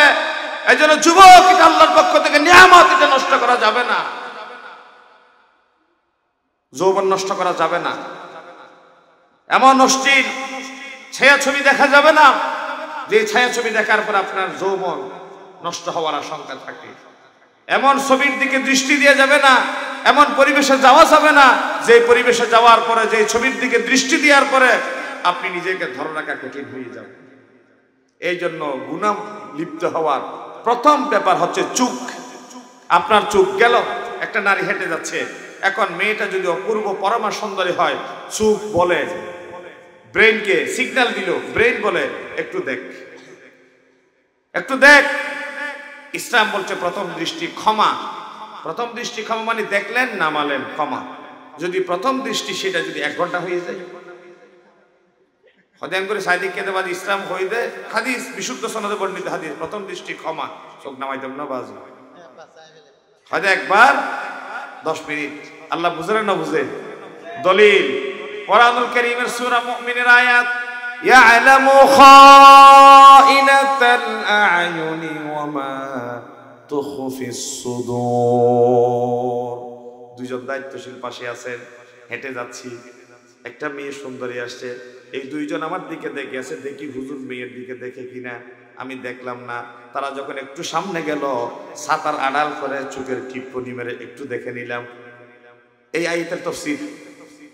বড় ভাইয়ের সাথে হাঁটছেন, বাবার সাথে হাঁটছেন, দায়িত্বশীলের সাথে হাঁটছেন, মুরব্বীদের সাথে হাঁটছেন, মুরব্বী আপনার দিকে পাহারা দিয়ে আছে, দেখে কিনা দেখি। ছেলে তো বিশ্ববিদ্যালয়ে পড়ে, ছেলে তো বড় হুজুর, ছেলে তো এখন টকবকে যৌবনে আছে, চরিত্র কিন্তু ঠিক আছে। এখন প্রথম খেয়াল করেন না, ওনাদেরকে পাহারা দিচ্ছেন। যখন তারা একটু সামনে গেল, চোখের টিপ্পনি দিয়ে সৌন্দর্য একটুখানি উপভোগ করলেন। আল্লাহ বলেন খাইনাতাল আ'য়ুন, চোখের টিপ্পনি দিয়ে গোপনে যে দেখে নিলেন, মনের ভেতরে যে ওয়া মা তুখফিস সুদূর কল্পনা করলেন, কেউ না জানলেও একজনে জানেন, আওয়াজ দিয়ে বলেন তিনি কে? এই যে আপনারা সামনে আছেন, আপনাদের সামনে আমি মোল্লা সেজে কথা বলছি, আপনারা এখন আমার পাহারাদার। আমি যখন গোপন একা থাকবো, মোবাইল নিয়ে যখন স্ক্রলিং করব, একটা পরম সুন্দরী মেয়ের ছবি আসছে, এখন আমি মোবাইলের ছবির উপর ক্লিক করব কি করব না, তখন আমি নিজেই নিজের পাহারাদার। কারণ একজন মুমিন কোনোদিন ব্যক্তিত্বহীন কোনো কাজ করতে পারে না। একজন মুমিন পার্সোনালিটি নষ্ট হয় এমন কোনো কাজ করতে পারে না। কারণ আল্লাহ বলেন, একজন মুমিন যখন ব্যক্তিত্বহীন কাজ করে, তখন সেটা আমার ইজ্জতে লেগে যায়। আমি যেটা মানুষের সামনে করতে পারবো না, সেই কাজ কেমনে গোপনে বসে করি? মানুষের সামনে মানুষ আমার পাহারাদার। ওয়া ইন তুবদু মা ফি আনফুসিকুম আও তুখফুহু ইউহাসিবুকুম বিহিল্লাহ। তুমি গোপনে করো কিংবা প্রকাশ্যে করো, তুমি যা কিছু করো, ইউহাসিবুকুম বিহিল্লাহ, আরশ আজিমের মালিক সব কিছু তোমার আমলনামায় লিখে রাখছে। বান্দা আমলনামা যখন সামনে দেখবে, তখন আক্ষেপ করে বলবে, মালি হাদাল কিতাব, এটা কেমন এক হিসাবের কথা, লা ইউগাদিরু সাগীরাতান ওয়ালা কাবীরাতান, বড় থেকে বৃহত্তর, ছোট থেকে ক্ষুদ্রতর কোনো হিসাব এখানে বাদ পড়ে নাই। কার হক নষ্ট করেছেন? কোন নারীর গোসলের দৃশ্য আপনার চোখের সামনে বেশি আসলো, এই মুহূর্তে আপনার দায়িত্ব হয়ে গেল, না আমার বোনের চরিত্র দেখার পরও মানুষ ব্যক্তিত্বের সম্পর্কে করলো না, আমি দেখবো না, টাচ করে গ্লাসটা টেনে দিন। আর পারস্পরিক হক, কারো ঘরের দরজায় গেলেন, দরজায় যাওয়ার পরে ধাম করে দরজায় ঢুকা যাবে না।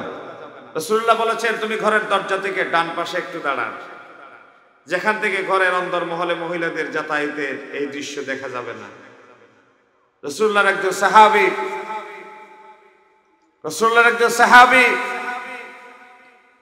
তিনি গেলেন, 3 বার সালাম দিলেন, জবাব আসলো না, তিনি ফিরে আসলেন। রাসূলুল্লাহ বলেছেন, তুমি একবার সালাম দাও, জবাব আসলো না, দ্বিতীয়বার দাও, সালাম আসলো না, তৃতীয়বার দাও, আসলো না, ফিরে যাও।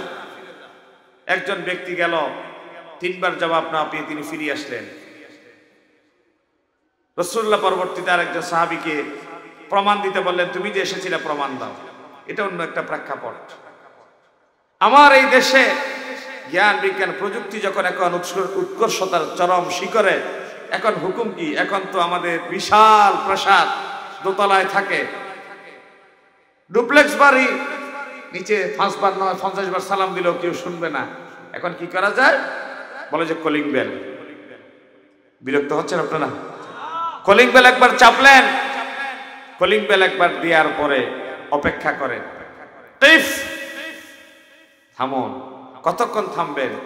একজন মানুষ নামাজে আছে, এটা খুবই গুরুত্বপূর্ণ কথা বলছে, আমার কথাগুলো খেয়াল করবেন। ঘরের দরজায় গিয়ে রহিমউদ্দিন ডাক দিলেন, কথা বলেন। কলিং বেল দিলেন, সাড়া নাই। আপনাকে ততক্ষণ ধৈর্য ধরতে হবে যতক্ষণ একজন মানুষ জায়নামাজে দাঁড়িয়ে নামাজ শুরু করেছে, 4 রাকাত বিশিষ্ট নামাজের প্রথম রাকাতে মাত্র তিনি দাঁড়িয়েছেন, আপনি কলিং বেল দিলেন, তাহলে 4 রাকাত নামাজ শেষ হতে কতক্ষণ সময় লাগতে পারে? যার যার বিবেক, যার যার আইকিউ মতো বলবে 5 মিনিট হতে পারে, 4 মিনিট হতে পারে, 10 মিনিট হতে পারে, 2 মিনিট হতে পারে। তারপরে চিন্তা করতে পারেন আমার ওই ভাই টয়লেটে আছে, টয়লেট সেরে আসতে তার কতক্ষণ সময় লাগতে পারে, ততক্ষণ সময় ডিস্টেন্সে আরেকবার দিলেন বিসমিল্লাহ। দ্বিতীয়বার দেওয়ার পরে আপনি আরো 5 মিনিট অপেক্ষা করলেন, দেখি যে আসে না। তৃতীয়বার দিলেন, আসে না, আপনি ফিরে যান। ইসলাম বলছে তৃতীয়বারের পরে বেশি কড়াঘাত করা যাবে না, হক নষ্ট হয়ে যাবে। আপনি যতই আপন মানুষ হন, একটা সময় আপনি গ্রামে থাকতে ছোটবেলায় আপনার ফুফু, আপনার চাচি আপনাকে কাছে আসলে একটু বুকে নিত, আদর করত। আপনি এখন বিশ্ববিদ্যালয় থেকে এসেছেন, আপনি অন্দরমহলে ঢুকে গেলেন, না, করা যাবে না, এটা করা যাবে না। আপনি সামনের রুমে বসেন, তারা যদি প্রয়োজন মনে করে আমার সন্তান এসেছে, তারা ভেতরে আপনাকে ডেকে নিয়ে যাবে, এটা যাওয়া যাবে না। তাহলে পরের হকের ব্যাপারে কথা বলতে গেলে এইভাবে জনমের পর জনম, সময়ের পর সময় এটা বলতে থাকতে হবে। হক একজন মানুষ হয়ে নিজের জন্য যা অস্বস্তিকর, আমার ভাইয়ের জন্য তা অস্বস্তিকর। অর্থাৎ নবী করিম সাল্লাল্লাহু আলাইহি ওয়াসাল্লাম বলেছেন, ওয়া ইউহিব্বু লিআখিকা মা ইউহিব্বু লিনাফসি। তুমি তোমার নিজের জন্য যা কিছু পছন্দ করো, তোমার ভাইয়ের জন্য তা কিছু পছন্দ করো। তুমি তোমার নিজের জন্য যা কিছু অপছন্দ করো, তোমার ভাইয়ের জন্য তা কিছু অপছন্দ করো। এটা হচ্ছে তোমার ভাইয়ের প্রতি তোমার হক। সুবহানাল্লাহ বলেন। এখন আমার প্রতি কি হক সেটা আমি বুঝবো, কারণ আমি আমার কোন কোন জিনিস পছন্দ কিংবা অপছন্দ করি। সর্বশেষ নবী করিম সাল্লাল্লাহু আলাইহি ওয়াসাল্লাম এই বলেছেন, তাবাসসুমুকা ফি ওয়াজহি আখিকা লাকা সাদাকাহ। তোমার ভাইয়ের হকের প্রতি গুরুত্ব দিতে গিয়ে তুমি এটুকু করো যে তোমার ভাইয়ের সাথে মুচকি হেসে দিয়ে কথা বললা। পকেটে টাকা নাই, নাস্তা খাওয়ানোর সুযোগ নাই, কিন্তু তুমি একটু হেসে কথা বললা, মুচকি হেসে দিলা, ভাই আমি আপনাকে কি হেল্প করতে পারি। আমাদের চট্টগ্রাম শহরের কিছু ভাইয়ের একটা টিম জাপানে গিয়েছেন।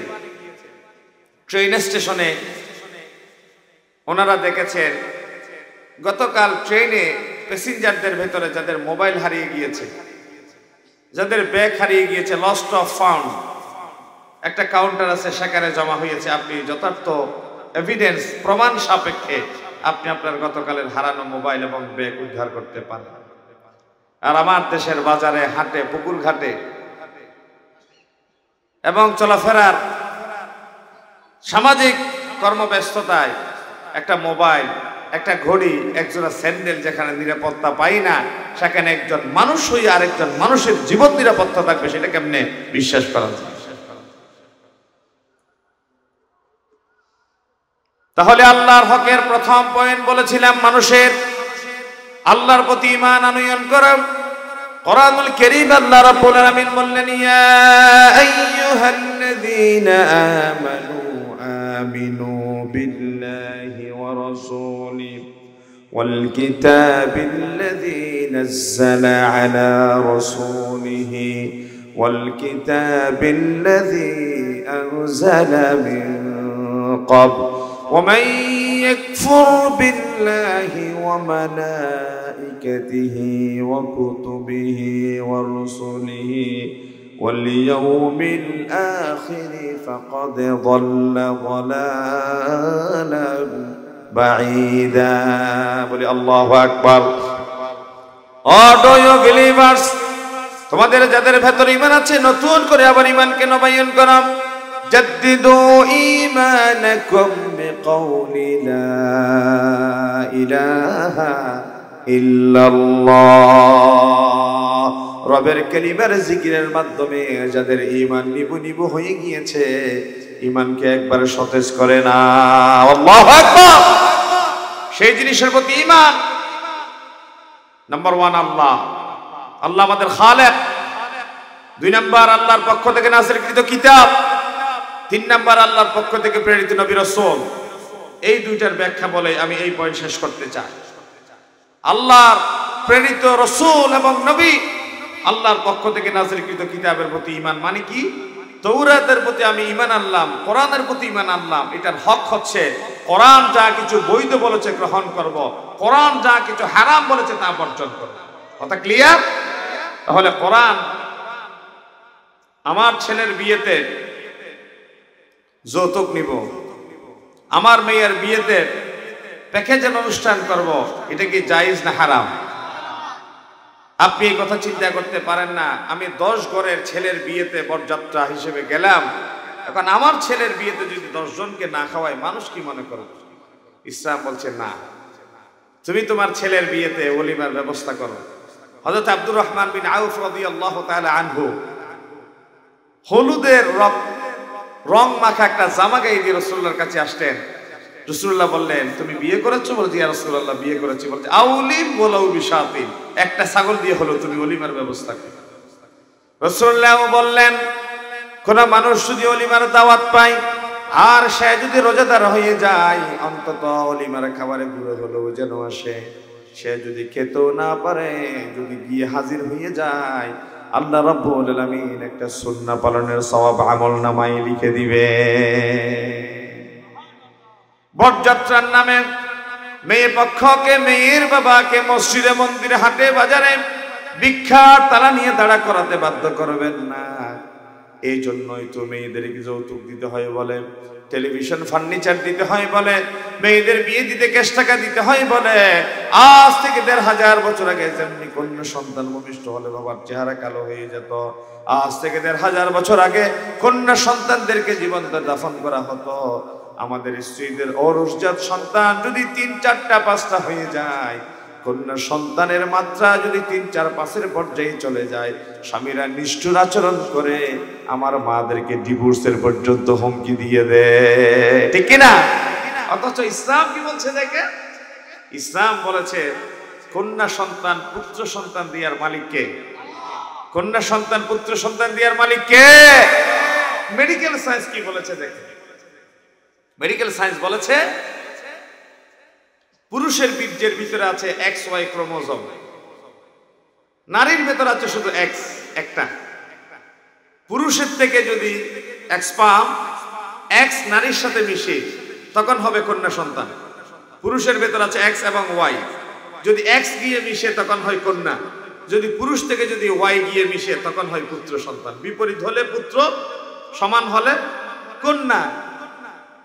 তো এটিএম বুথে টাকা রেখেছেন, এটিএম বুথের টাকা যদি ছেঁড়া হয়, ফাটা হয়, এটার জন্য কি এটিএম বুথ দায়ী নাকি যে টাকা রেখেছে সে দায়ী? কথা বলবো, টাকা ছেঁড়া হলে কি এটিএম বুথ দায়ী নাকি মানুষ দায়ী? মানুষ দায়ী।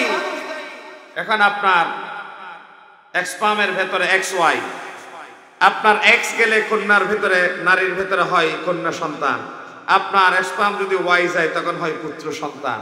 এখন আপনি, মেডিকেল সায়েন্স বলছে পুত্র সন্তান এবং কন্যা সন্তানের ব্যাপারে দায় আপনি বাবা, আর আপনি যেমনটা দিয়েছেন সে তেমনটাই ডেলিভারি দিল, আর 1, 2, 3, 4 কন্যা সন্তান হয়ে যাওয়ার পরে আপনি বলছেন যে তোমাকে আরেক কন্যা সন্তান হলে ডিভোর্স দেওয়া হবে। তাহলে আপনি কি এটা পুরুষত্বের বাড়াবাড়ি করছেন, অহংকার করছেন যে আল্লাহ আপনার কাঁধের উপর যে তালাকের ক্ষমতা দিয়েছে, এটা কি আপনি একটু শক্তি দেখালেন? এই অবলা নারীর উপর কি আপনি এটা ক্ষমতা দেখালেন? আল্লাহ আপনাকে তালাকের পাওয়ার দিয়েছে, এটা পাওয়ার প্রয়োগ করলেন? এটা যারা কাপুরুষ, দুর্বল চিত্তের অধিকারী যারা কেবল এই কাজটা তারাই করে। কোন সুপুরুষ ব্যক্তিত্ববান মানুষ এই কাজ করতে পারে না। এবং গোড়ার কথায় আসেন, কন্যা সন্তান ভূমিষ্ঠ হলে কেন চেহারা কালো করে? কন্যা সন্তান ভূমিষ্ঠ হলে কেন মা বাবা খুশি হতে পারে না? একটাই কারণ, কারণ কন্যা সন্তান হলে পরে ছেলে পক্ষ তাকে জোরপূর্বক বরযাত্রা দিতে বাধ্য করবে, ফার্নিচার দিতে বাধ্য করবে, টেলিভিশন দিতে বাধ্য করবে, কার্ড দিতে বাধ্য করবে, ব্যাংক ব্যালেন্স দেখাতে বাধ্য করবে। এই জন্য বাবাকে বরযাত্রার খাবার জোগাড় দিতে গিয়ে বাজারে বাজারে গিয়ে ভিক্ষার থালা নিয়ে মানুষের সামনে নিজেকে ছোট করে ভিক্ষুকের কাতারে দাঁড়া করাতে হবে। এই নিজেকে ভিক্ষুকের কাতারে দাঁড়া করানোর ভয়ে কন্যা সন্তান ভূমিষ্ঠ হলে বাবার চেহারা কালো হয়ে যায়, ঠিক কিনা বলে? এটা তো আজ থেকে 1500 বছর আগে জাহেলি যুগের বৈশিষ্ট্য ছিল।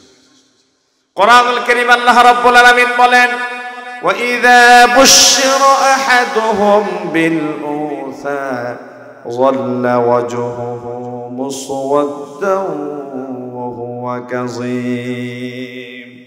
যখন কোন বাবাকে বলা হতো তোমার ঘরে কন্যা সন্তান হয়েছে, মাথার উপরে মেঘমালা যেন নাজিল হয়ে পড়তো, ঘোর অন্ধকার অমানিসে নেমে আসতো, ঘরের কাছে আসতো না, পুকুর ঘাটে বসে সময় কাটাতো। বলে যে যতক্ষণ না কন্যা সন্তানকে হত্যা করা হয়েছে বাবা ঘরে ফিরবে না। যে সমস্ত কন্যা সন্তানদেরকে অযাচিত ভাবে হত্যা করা হয়েছে, কিয়ামতের ময়দানে তারা রবের সামনে মামলা দায়ের করবে। আল্লাহ রাব্বুল আলামিন বলেন, ওয়াইযাল মাউউদাতু সুইলাত বিআইয়ি যামবিন কুতিলাত। ও কন্যা সন্তান, তুমি জবাব দাও, মামলা দায়ের করো। তোমার এইভাবে কেন তোমার সাথে এত নিষ্ঠুর আচরণ করে, নির্মম আচরণ করে তোমার হত্যা করেছে? সেই দিন মা বাবার চেহারা কালো করে আল্লাহর সামনে দাঁড়িয়ে থাকা ছাড়া জবাব দেওয়ার কোনো ভাষা থাকবে না, ঠিক না? এই জন্য বলছি বাবা, বিবেক, দিমাগ, আকল আল্লাহ প্রদত্ত নিয়ামত, এটা যদি সঠিক পর্যায়ে থাকে মানুষ নিজের জালেমের পর্যায়ে কল্পনা করতে পারে না। মানুষের বিবেক যখন পচে যায়, মানুষের বিবেক যখন মরে যায়, তখন তার হিতে হিত জ্ঞান হারিয়ে যায়, তখন তার যা ইচ্ছে তা করতে পারে। আর বিবেকের অপর নাম হায়া। বিবেকের অপর নাম কি? হায়া। রাসূলুল্লাহ বলেছেন, ইযা ফাতাকাল হায়া ফাফআল মা শিইতা। মানুষের যখন হায়া চলে যায়, লজ্জা চলে যায়, তখন তার যা ইচ্ছে সে তা করতে পারে। আল হায়া শুআবাতুম মিনাল ঈমান। হায়া হচ্ছে ঈমানের পোষণ।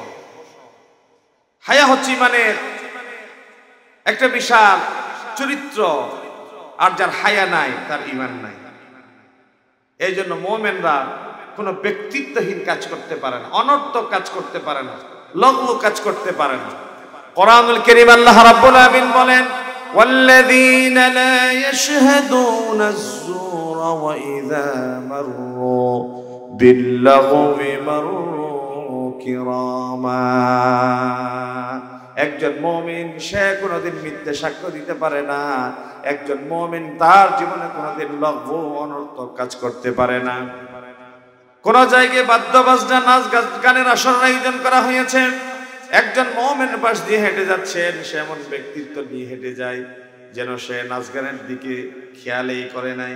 অথবা একজন পরমা সুন্দরী নারী সামনের দিকে আসছে, সে চাচ্ছে এই পুরুষ আমার দিকে দৃষ্টি দিক, আমার সৌন্দর্য উপভোগ করুক। সে এমন ব্যক্তিত্ব নিয়ে হেঁটে গেল যেন মনে করলো নিজেরে আমি এই মেয়েটারে দেখি নাই।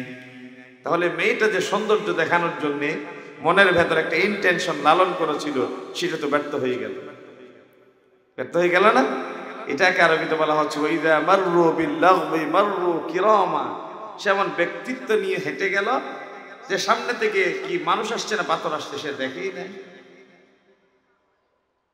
তা আমি বললাম আল্লাহর হক কথা বলতে গিয়ে, ইমানের, আল্লাহর প্রতি ইমান রাখা। 2 নাম্বার আল্লাহর হকের ব্যাপার আছে ইমানের উপর দৃঢ় থাকা।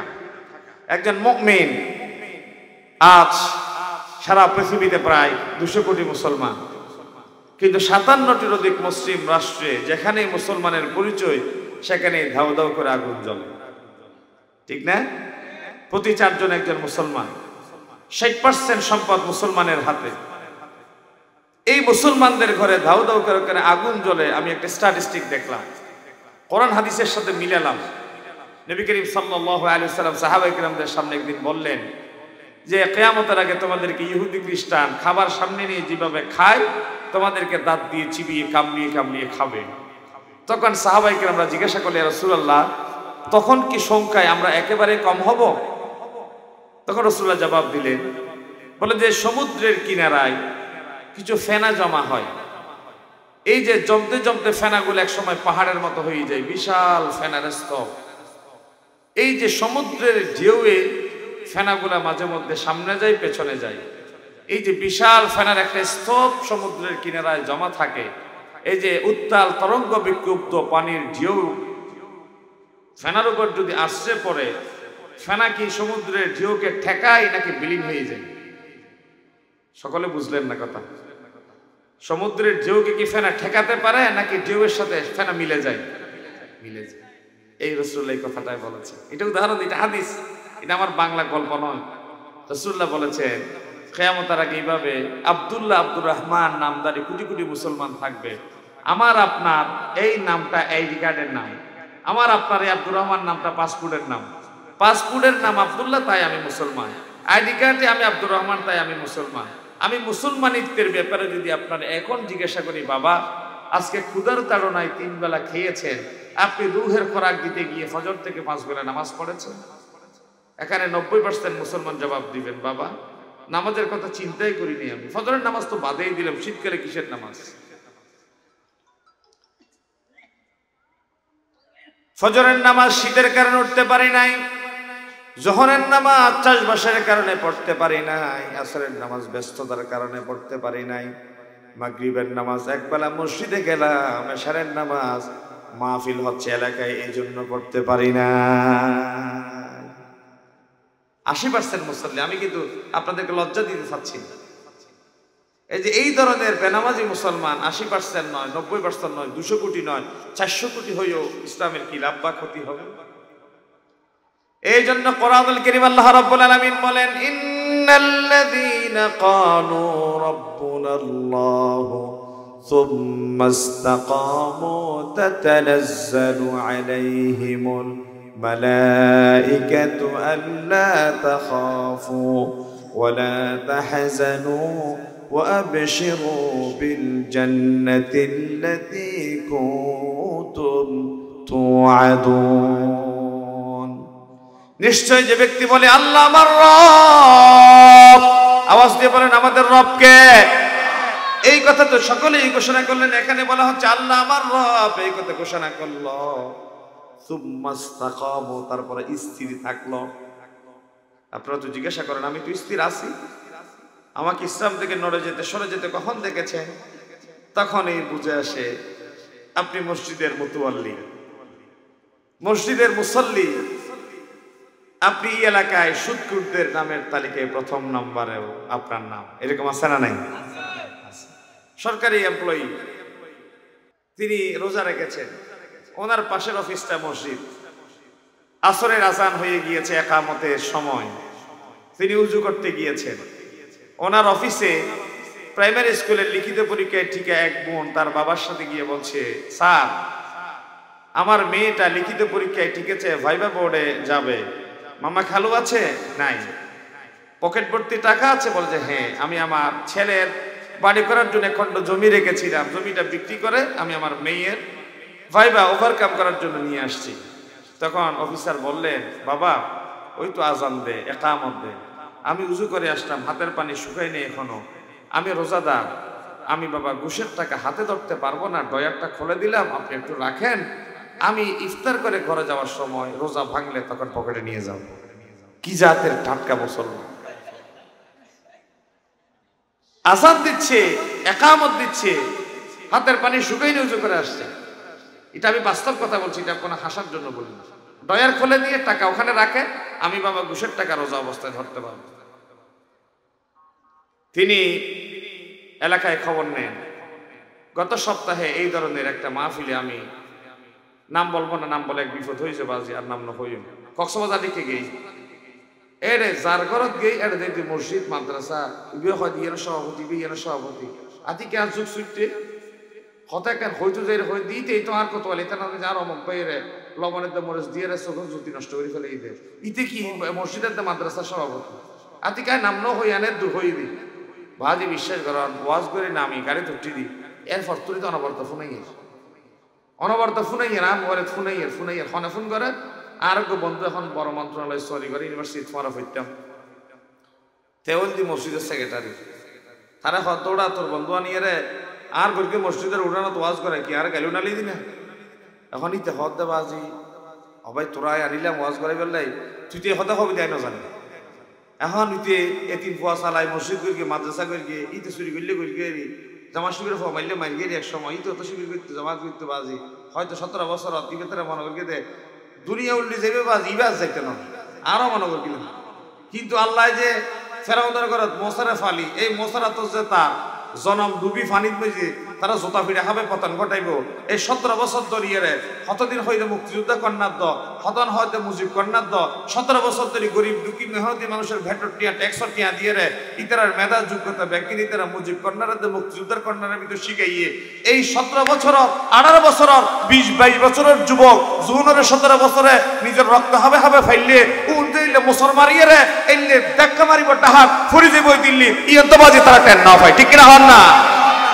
ইয়ন্ত তারা বুঝিন না পারে মশার ঘরত ফেরাউনের ঘরত মশাই যে ফেরাউন এই মুসলমানি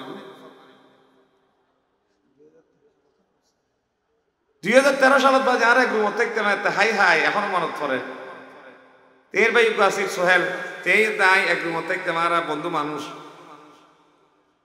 সাদি সাহেব কাদের মোল্লা কামরুজ্জামান রাহিমাহুল্লাহ তার ছবি দিয়ে একান ব্যানার লাগাই আর আসিলাম যে নেপথ্যের কারিগরি এলো এখন বাজি ব্যানার লাগাই আর পর দিন গুলাগুলি মারামারি ইয়ারে সাম্বলত বন্যতর ফান অবস্থা ইয়ার পরে যা শুরু হয়ে ইয়ার পরে হতন কোর্ট পরে হতন থানা পরে হতন জিয়ালতুন কইদি বাইর করে এই লঙ্কা কাণ্ড লাগানোর আর মনে হইতাম যে হাই হাই বাজি ফরলা হাগো কিন্তু সরি খাইতাম না জীবন সরি আর যে নয় সরি নব হইতে হইতেই 17 বছর গেল সর্বশেষ আল্লাহ হতে বান্দা তোরা কল্পনা করি না পারো চিন্তা করি না পারো দিলে পরিবর্তন হয় আল্লাহ করাই পারি পারে না পারে আল্লাহ করাই তো ঈমান কাকে বলে? ইন্নাল্লাযীনা ক্বালু রাব্বুনাল্লাহ, নিশ্চয় যারা বলে আল্লাহ আমার রব, সুম্মা ইসতাকামু, এই কথার উপরে তারা যদি ইস্তেকামত থাকে, ওয়া ইন কুতিলতা ওয়া হুররিকতা, যদি তোমাকে কেটে টুকরো টুকরো করা হয়, যদি তোমাকে জ্বলন্ত আগুনে ভস্মীভূত করা হয়, আল্লাহর কসম হাজারবার জীবন দিতে রাজি, ঈমান দিতে রাজি হব না। রাসূলুল্লাহর একজন সাহাবী আসলেন, ইয়া রাসূলুল্লাহ আমি আপনার কাছে আসলাম, আপনি আমাকে কিছু বলেন। লা আসআলু আনহু আহাদান বা'দাক, এরপর আমি আর জীবনে কারো কাছে যাব না দ্বীন শিখার জন্য। রাসূল বললেন আমানতু বিল্লাহ, আল্লাহর প্রতি ঈমান আনো, সুম্মা ইসতাকিম, এই কথার উপর ইস্তেকামত থাক। আমি যে কথাটা বললাম, ঈমানদার মসজিদের মুতাওয়াল্লি আবার ঘুষখোরদের তালিকায় নাম্বার 1, ঈমানদার এলাকায় সুদের টাকা লাগায় মহাজনদের তালিকায় প্রথম নাম্বার, ঈমানদার ছেলের বিয়েতে প্যাকেজ, মেয়ের বিয়েতে বেশ্যা নিয়ে নাচানাচি করে, আপনি ঈমানদার নন, আপনি আবু জেহেল আবুল হাবার প্রেতাত্মার দোষর, ঠিক কিনা বলে? আপনার ভিতর কিসের ঈমান? আগুন এবং পানি একসাথে থাকতে পারে না, ঈমান এবং কুফর একসাথে কোনোদিন লালন করতে পারে না। আমানতু বিল্লাহ সুম্মা ইসতাকিম, আল্লাহর প্রতি ঈমান এবং এই কথার উপর দৃঢ় থাকা।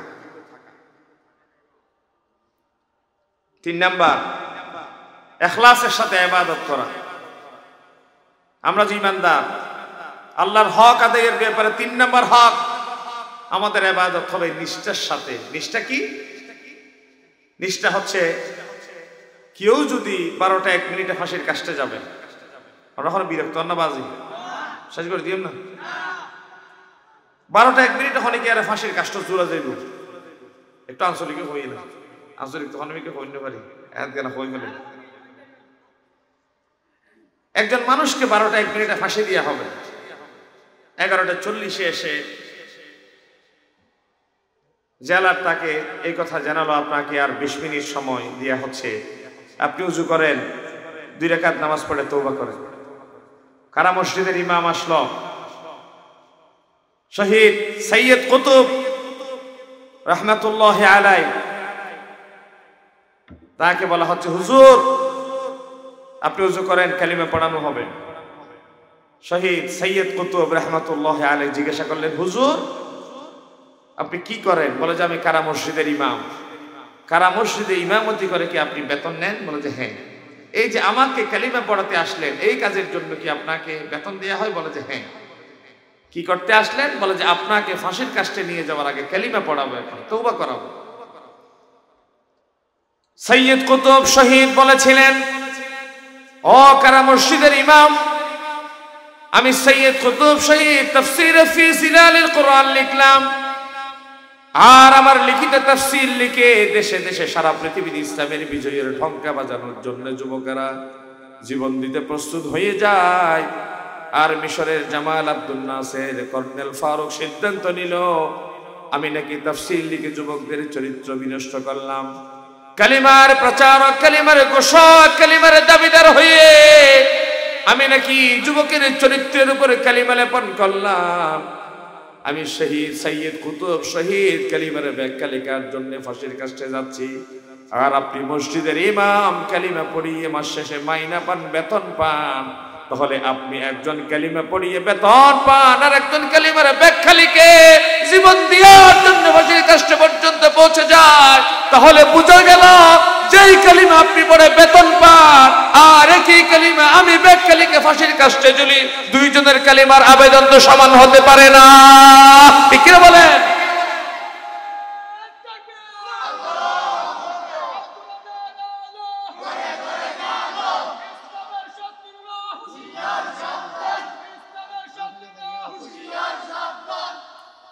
দুই কালিমার আবেদন কোনদিন এক হতে পারে না। ইন্নাল্লাযীনা ক্বালু রাব্বুনাল্লাহু সুম্মা ইসতাকামু তাতানাজ্জালু আলাইহিমুল মালায়েকা আল্লা তাখাফু ওয়া লা তাহজানু ওয়া আবশিরু বিল জান্নাতিল্লাতী। আমুতু, মারা যাচ্ছি। আমুতু মানে কি? ও আহিয়া, যদি তুমি দয়া করো কালকে সকালে ফিরে আসবো আবার। আর মুমিন রাত্রিবেলায় মারা গেল, ফজরে আবার জীবন ফিরে পেল। এই যে একজন মুমিন রাতে মারা যাওয়ার পরে সকালে প্রাণ ফিরে পেয়ে সর্বপ্রথম সে যে কাজটা করে, রবকে থ্যাঙ্কস জানিয়ে ফজরের নামাজে শরীক হয়ে যায়। সুবহানাল্লাহ বলে। আর যারা রবের প্রতি অকৃতজ্ঞ তারা ডায়াবেটিক নিয়ন্ত্রণের জন্য মর্নিং ওয়াকে বের হয়, নামাজে উঠতে তাদের সৌভাগ্য হয়। আমি বলি ফিজিক্যাল ফিটনেস ধরে রাখার জন্যে, ডায়াবেটিক প্রেসার নিয়ন্ত্রণে রাখার জন্যে যারা ফজরে হাঁটাহাঁটি করে, একই চেতনার পরিপন্থী যদি নামাজে আল্লাহর গোলামিতে হাজিরি দেওয়ার জন্য যদি রাত্রিবেলায় শেষ সাথে সে পিঠকে বিছানা থেকে আলাদা করতো, আল্লাহর কসম আমার মনে হয় না তার রোগ শোকে জীবনে কষ্ট আসতো। ঠিক কিনা বলে? কারণ মাল্লাহুল মাওলা ফালাহুল কুল, যে রবের জন্য হয়ে যায় রব তার জন্য ফেদা হয়ে যায়। মানুষ নিষ্ঠা রেখে ইবাদত করবে, এই কথা সে অন্তরে ধারণ করবে। ইয়াকা না'বুদু ওয়া ইয়াকা নাস্তাঈন। ও রব, গোলামি করি তোমার, সাহায্য চাই তোমার, এবং তুমি ছাড়া সাহায্য করার কেউ নাই, তুমি ছাড়া গোলামি পাওয়ার অধিকারও কেউ রাখে না। সূরা কুরাইশের ভিতরে আল্লাহ রাব্বুল আলামিন বললেন, পৃথিবীর মানুষ যদি আমার একটা দাবি আদায় করে আমি তার জন্য দুটো বিষয় খুলে দিব। ফালিয়াবুদু রাব্ব হাযাল বাইতিল্লাযী আত'আমাহুম মিন জু'ইন ওয়া আমানাহুম মিন খাউফ। হে পৃথিবীর মানুষ যদি আমার গোলামি করে, তারা যদি আমার একটা দাবি পূরণ করে আমি তাদের দুটো দাবি পূরণ করে দিব। নাম্বার 1, আল্লাযী আত'আমাহুম মিন জু', ক্ষুধার সময় খাদ্য দিব। কোন মানুষের পেট যদি সেফ হয়ে যায়, নিরাপদ হয়ে যায়, বাকি তাকে পিঠের নিরাপত্তা আমার আল্লাহ সেটাও বলে দিলেন। ওয়া আমানাহুম মিন খাউফ, ক্ষুধার সময় খাদ্য দিলাম, ভয়ের সময় নিরাপত্তার চাদরটা টেনেও দিলাম। আল্লাহু আকবার। এই জন্য নিষ্ঠা, ইখলাস, আল্লাহ গোলামি করার সময় মানুষ সব সময় এই কাজটা ধারণ করবে, লালন করবে। আল্লাহ আনতা আবুদাল্লাহ কাআন্নাকা তারা। আমি একটা সিজদা দিলাম, আল্লাহ তোমাকে দেখছি। রাসূলুল্লাহ বললেন, মানুষ যদি এই কথা চিন্তা করতে না পারে যে আমি আল্লাহকে দেখছি, অ্যাটলিস্ট সে যেন এই কথা চিন্তা করে ফাইন লাম তাকুন তারা ফাইন্নাহু ইয়ারাক। ও রব, তুমি আমাকে দেখছো। মিল ইন্ডাস্ট্রি, ফ্যাক্টরি শ্রমিক যারা, ওয়ার্কার যারা, কোনোদিন যদি ফ্যাক্টরির চেয়ারম্যান, জিএম, এমডি ভিজিটে আসেন, তিনি যদি এই কথা ঘোষণা দেন যে আমার দৃষ্টিতে যার কাজটা অতি নান্দনিক মনে হবে, শৈল্পিক মনে হবে, তাকে আমি পুরস্কৃত করব, বিশেষ রিমুনেশন দিয়ে তাকে ধন্য করব, তাহলে ওয়ার্কাররা যার যার সাধ্যের ভেতরে সবটুকুর সৌন্দর্য দিয়ে মনের মাধুরী মিশিয়ে কাজ করার চেষ্টা করবে, করবে না? ঠিক কোন বান্দা যদি এই কথা চিন্তা করে রব আমাকে প্রত্যক্ষ করছেন, এটা তো দুনিয়ার কোন ইউনিয়নের চেয়ারম্যান নয়, মেম্বার নয়, পৌরসভার মেয়র নয়, তিনি তো কোন সংসদীয় আসনের এমপি নন, দায়িত্বপ্রাপ্ত মন্ত্রী নন, কোন দেশের প্রধানমন্ত্রী প্রেসিডেন্ট নন, যার কাছে যাওয়ার সময় আমরা সর্বোচ্চ মার্জিত সুন্দর কাপড়টা পরে যেতাম। আর আমার আল্লাহ যার সামনে দাঁড়াবার সময় বাংলাদেশের অবিসংবাদিত ইসলামী আন্দোলনের বীর পুরুষ শহীদ মীর কাসেম আলী রাহমাতুল্লাহি আলাইহি, তিনি 5 ওয়াক্ত নামাজে 5টা নতুন জামা পরেই মসজিদে যেতে নামাজ আদায় করতেন। জিজ্ঞাসা করা হলো তাকে, আপনি কি টাকা অপচয় করছেন না? তিনি বলেন, পৃথিবীর মানুষ তার পদমর্যাদা অনুসারে যার ডাকে সাড়া দেয়, চেয়ারম্যানের, মেম্বারের, মেয়রের, এমপির, প্রধানমন্ত্রী, প্রেসিডেন্টের, সেই মানের কাপড় পরে তার দাওয়াতে যায়। কি আর আমার আল্লাহ শাহ আজিমের মালিক, কাদের মুতলক সর্বময় ক্ষমতার মালিক, আমার আল্লাহ হাইয়া আলাস সালাহ বলে আমাকে ডেকেছে, হাইয়া আলাল ফালাহ বলে আমাকে ডেকেছে।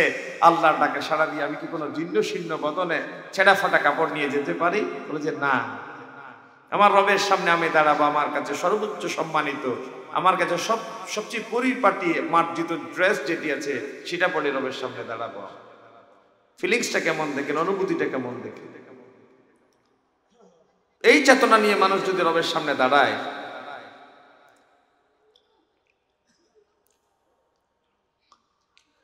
হযরত আলী রাদিয়াল্লাহু তাআলা আনহুর মতো একটা সিজদা দেওয়ার পরে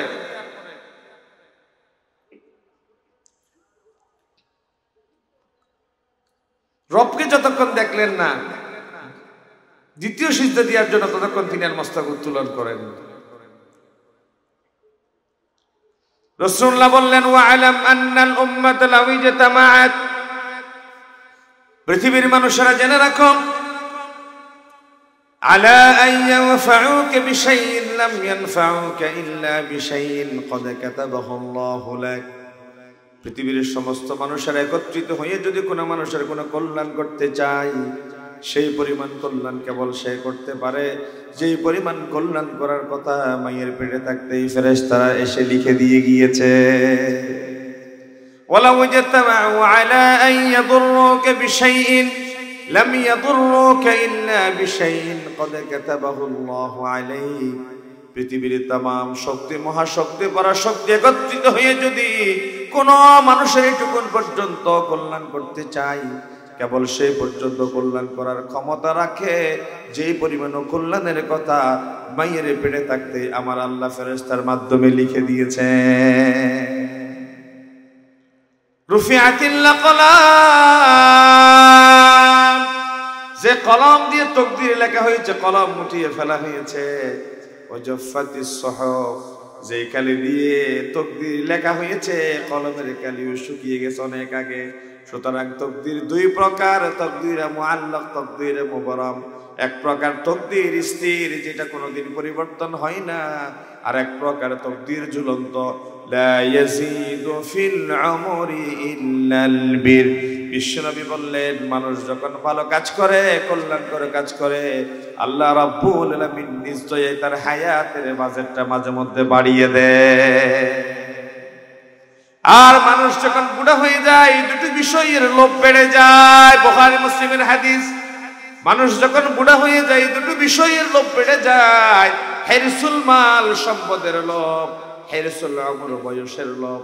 এই জন্যই সাম্বল বাজারে ডাক্তারের কাছে গিয়ে ডাক্তার বলে, তুমি এই ওষুধটাও ভালো হয়ে যাবে, তিনি আগামীকাল যদি রোগ থেকে মুক্ত না হন, শহরে চলে যাই, শহরেও যদি ভালো মনে না করেন ঢাকায় চলে যান, ঢাকায় যদি বেটার ফিল না করেন থাইল্যান্ডে, সিঙ্গাপুরে যান। কারণ তিনি চান বেটার চিকিৎসা যদি পাওয়া যায়, হায়াত 10 বছরের জায়গায় বোধহয় 20 বছরে বেঁচে থাকা যাবে। সম্পদের লোভ। মানুষ যখন বুড়া হয়ে যায়, তখন তার সবকিছু সেটেল হয়ে যায়, ছেলে মেয়ে প্রতিষ্ঠিত, সম্পদ সব জায়গায়, এখন শুধু তাকে প্রফিট দিচ্ছে। সারা জীবন সেটেল করেছে, এখন প্রফিট দিচ্ছে। তিনি সালমান এফ রহমানের কথা মনে পড়ল আমার। সালমান এফ রহমান, কিয়ামতের ময়দানে মানুষ যে যত বেশি সম্পদ রোজগার করবে, তত বেশি ফ্রাস্ট্রেশনে ভুগবে, হতাশায় ভুগবে, আমল নামা যদি কোনোভাবে বাম হাতে পিছন দিক থেকে আসে, সে বলবে আল্লাহ, সারা জীবনের মিলিয়ন বিলিয়ন ট্রিলিয়ন ডলারের উপর দিতে সম্পদ আমার কোনো কাজে আসলো না। 17 বছরের ক্ষমতা নয়, 1700 বছরও যদি ক্ষমতায় থাকি, বাম হাতে যদি আমল নামা আসে, বান্দা বলবে আজকে আমার সালতানাত, আমার ক্ষমতা আমার জাহান্নাম থেকে আমাকে নিষ্কৃতি দিতে পারল না। আইনমন্ত্রীকে যখন অ্যারেস্ট করা হলো, আইনমন্ত্রী বললেন আমাকে একা কোথায় নিয়ে যাও, আমার বন্ধু আছে তাকেও নাও। পুলিশের আবার পিছনে ফিরে টর্চ লাইট দিয়ে দেখে, কই এখানে তো কাউকে দেখা যায় না, সবাই তো নৌকার মাঝি মনে হয়। বলছে ভালো করে দেখো, দেখা গেল একজনের পরনে লুঙ্গি, তো একেবারে সস্তা, টি শার্টের বোতাম খোলা, মুখে দাড়ি নাই, সাদা চুল কালো। ভালো করে দেখো, দেখা যায় কিছু কিছু সালমানের ফরমানের মতো লাগে। চাচা আপনি? বলে যে হ্যাঁ আমি। আপনার সাদা চুল কালো হয়ে গেল, মুখের দাড়ি উড়ে গেল, এত বড় শিল্পপতি, আপনার পরনের পায়জামা লুঙ্গি হয়ে গেল, আপনার পরনের জামাটা এখন গেঞ্জিতে পরিণত হয়ে গেল। কোরআনুল কারীমের ১৫০০ বছর আগে নাজিল হওয়া দুটো আয়াতের অর্থ বুঝিয়ে আসলাম। মা আগনা আন্নি মালিয়া হালাকা আন্নি সুলতানিয়া। সারা জীবন মানুষকে খুন করলাম, গুম করলাম, দিনের বদলাতে নিলাম, বিকাশে এমপি বানালাম, বিকাশে মন্ত্রিত্ব দিলাম, এতটা মানুষের অধিকার থেকে ডেপ্রাইভ করার পরে নিজের ক্ষমতার চূড়ান্ত পর্যায়ে পৌঁছালাম, কিন্তু প্রথম ঘন্টা আমার ক্ষমতা আমাকে রক্ষা করতে পারে না। নৌকার মাঝি সাজে গেলাম, নৌকার মাঝি সাজে পালিয়ে যাচ্ছে দেশখ্যাত শিল্পপতি। আমার আল্লাহ বলছেন এই জমিন যখন জুলুমে ভরে যাবে, জুলুম হচ্ছে অন্ধকার, আয-যুলমু যুলুমাতুন ইয়াওমাল কিয়ামা।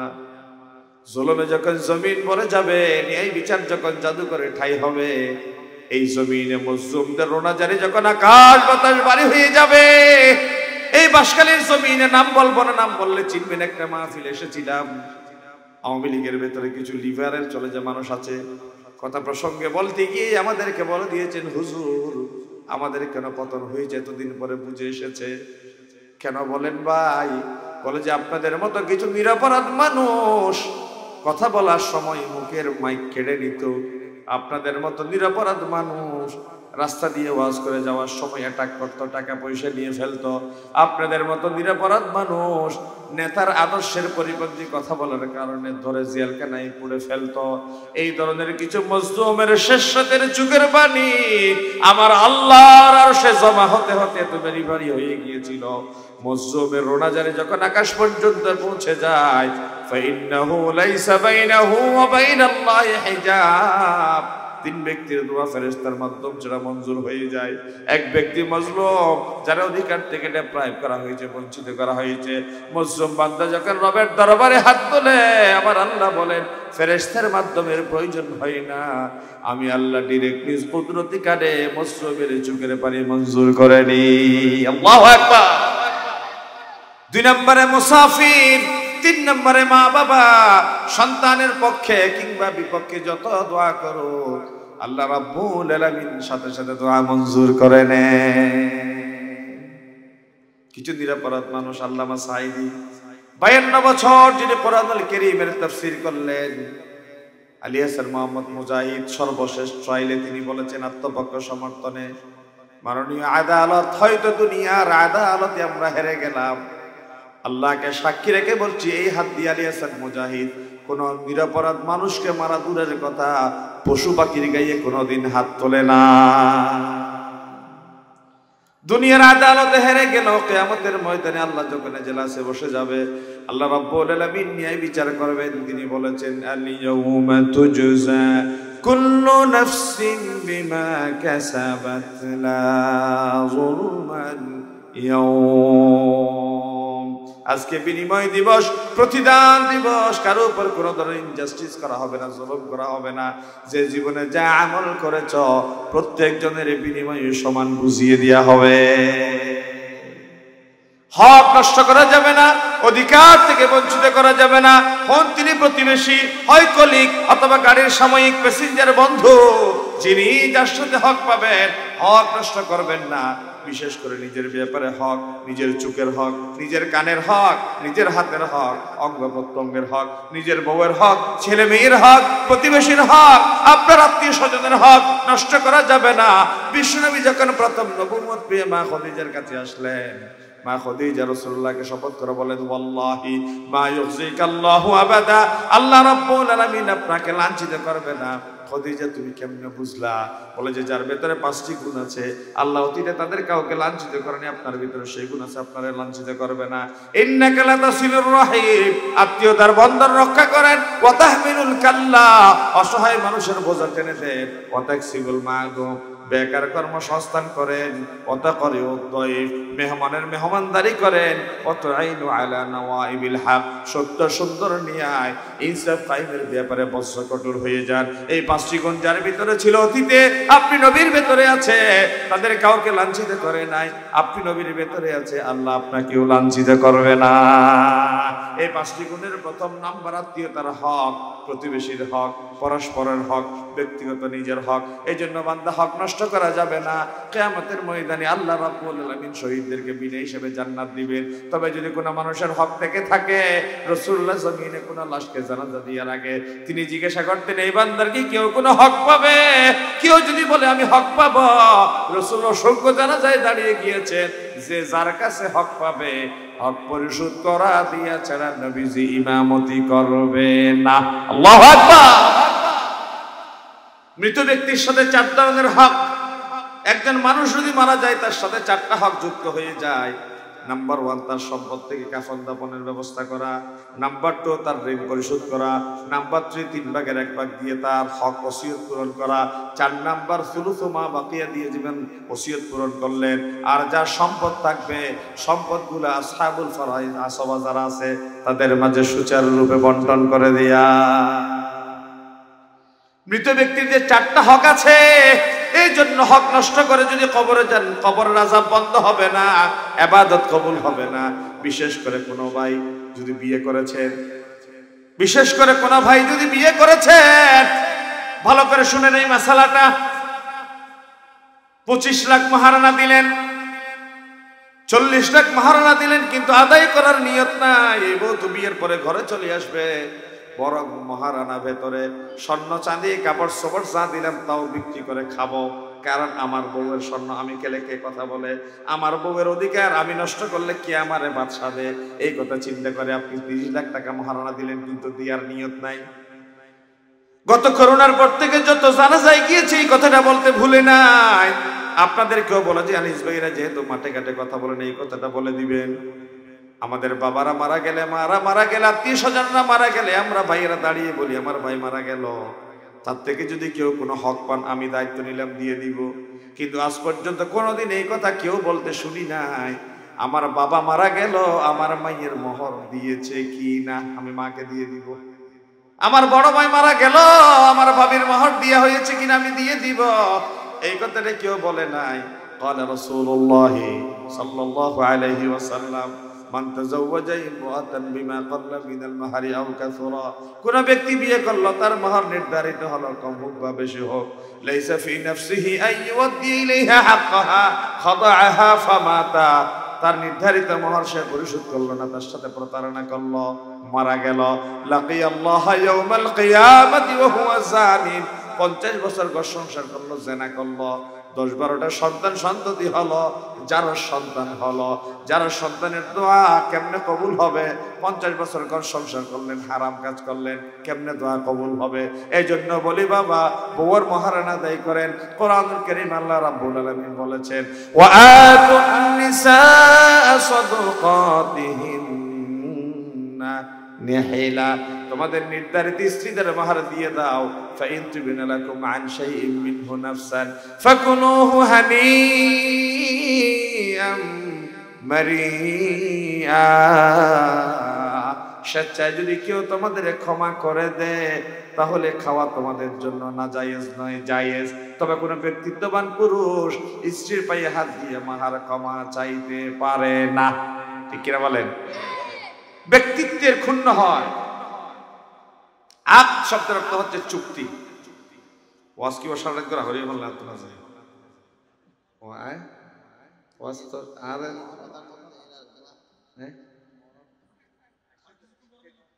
সড়ক তৈলে আই বাজি বেকার মানুষ আর কে কইবে ওয়াস্ত আর না করো আর আজি সড়কের আর কিছু করে একটু জিকির করি সুবহানাল্লাহ ওয়ালহামদুলিল্লাহ সুবহানাল্লাহ ওয়ালহামদুলিল্লাহ সুবহানাল্লাহ ওয়ালহামদুলিল্লাহ লা ইলাহা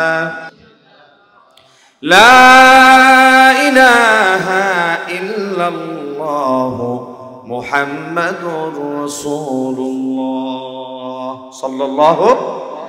তাহলে বিয়ে করলেন, বিয়ের মাহার দিলেন না বউয়ের, হারাম করলেন, জিনা করলেন। কিয়ামতের ময়দানে স্বামী স্ত্রী বৈধ সংসার করে ব্যভিচারীদের কাতারে দাঁড়াবে। ছেলে মেয়ের অবৈধ সন্তান হবে। এই জন্য আমাদের বাবারা বিয়ে করেছেন, ভাইয়েরা বিয়ে করেছেন, বিয়ের মাহার দিয়ে দিবে, বউয়ের মাহার দিয়ে দিবেন। এই একটা পেপার। দোকানদারকে যদি বলেন ভাই আমাকে একটা কাগজ দেন, দোকানদার বলবে আমাকে একটা টাকা দেন।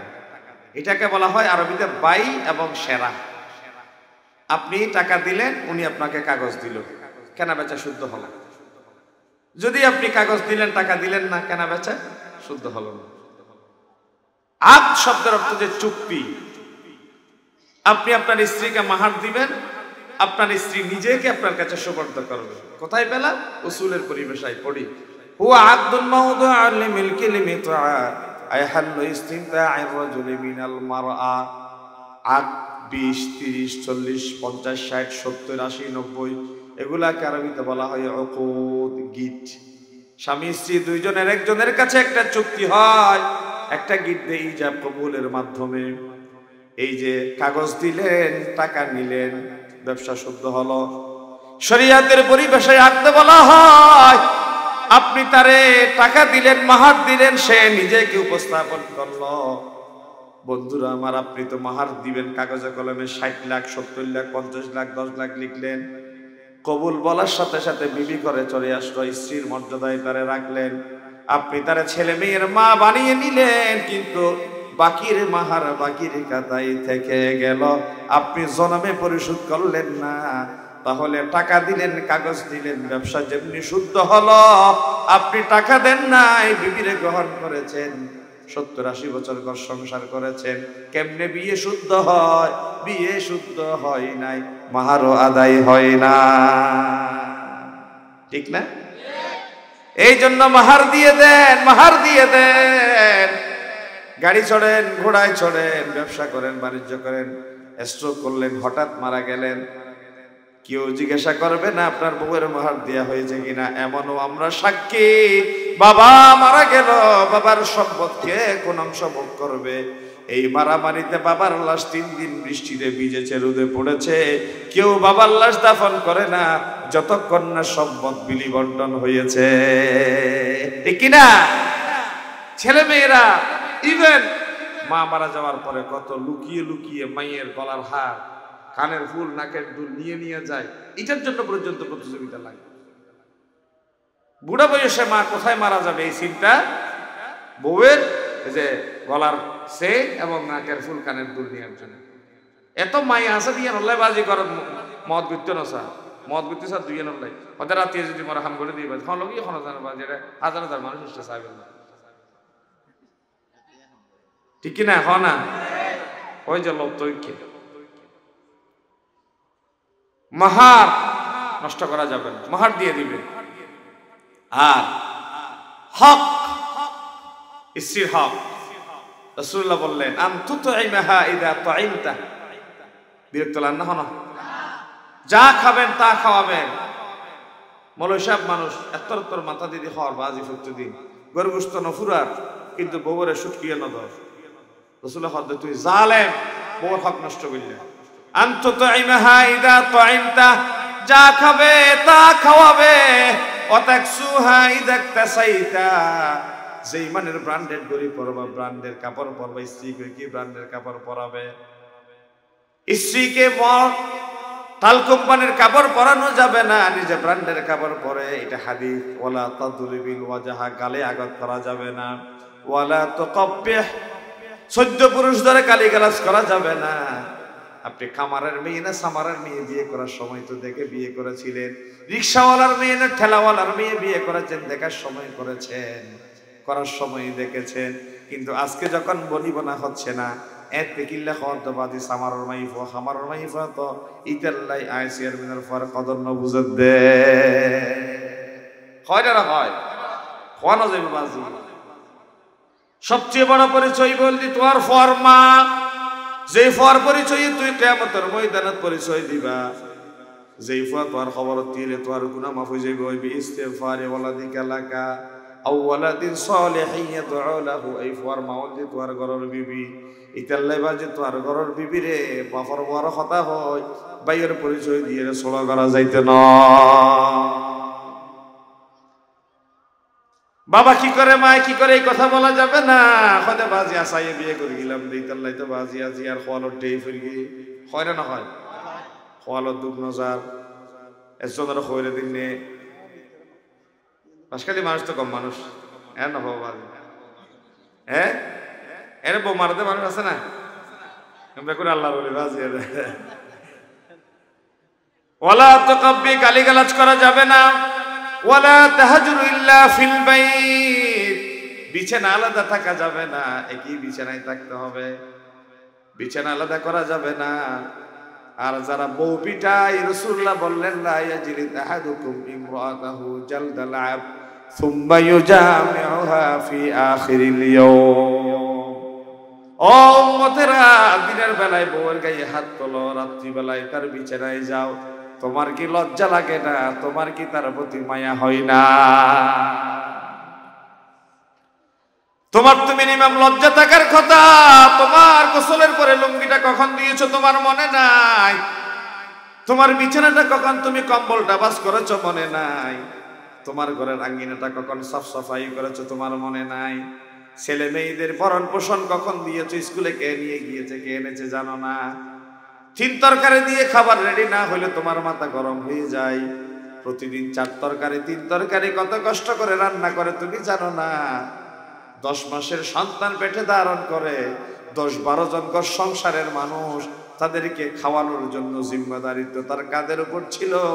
তুমি কোনোদিন চিন্তা করে নাই আজকে একটু জাল হলো লবণ হলো এই জন্য ডেক্সি ছুড়ে মারলা, দেওয়ালটা মানচিত্র বানিয়ে নিলা, বউয়ের সুখের পানিতে ডেক্সি তরকারির ঝোল বানালে তোমার চেয়ে জালেম দ্বিতীয় কেউ হতে পারে না, ঠিক কিনা? লুঙ্গিয়ার তো হরদিন না অভাব, লুঙ্গির হরদিন না তো বিছনার হরদিন না গোস, মুসরি রাখেন সুতা হরদিন না টাঙাও, উড়ান দেন হরদিন না হোস, আড়াইলের কুড়া বাইর করে, গরু সল ফলে, গোর পরিষ্কার করে, দান দূর এই দায় নাও জানির বাজি হতাই হয়তো দান মারার একখানা যেতে দেরি হইয়ে গোর ফেলাইতে যেতে একখানা কষ্ট হইয়ে হন্না বাবার মাই ফান্নে হয়তো বাজি আর করার পুরন হয়তো বাইর করি না জানো। আড়াইলোর পুরো বাইর না করে এখন গরু চলার গোর কি হয় দেয় গোবর কিন পরিষ্কার না করে।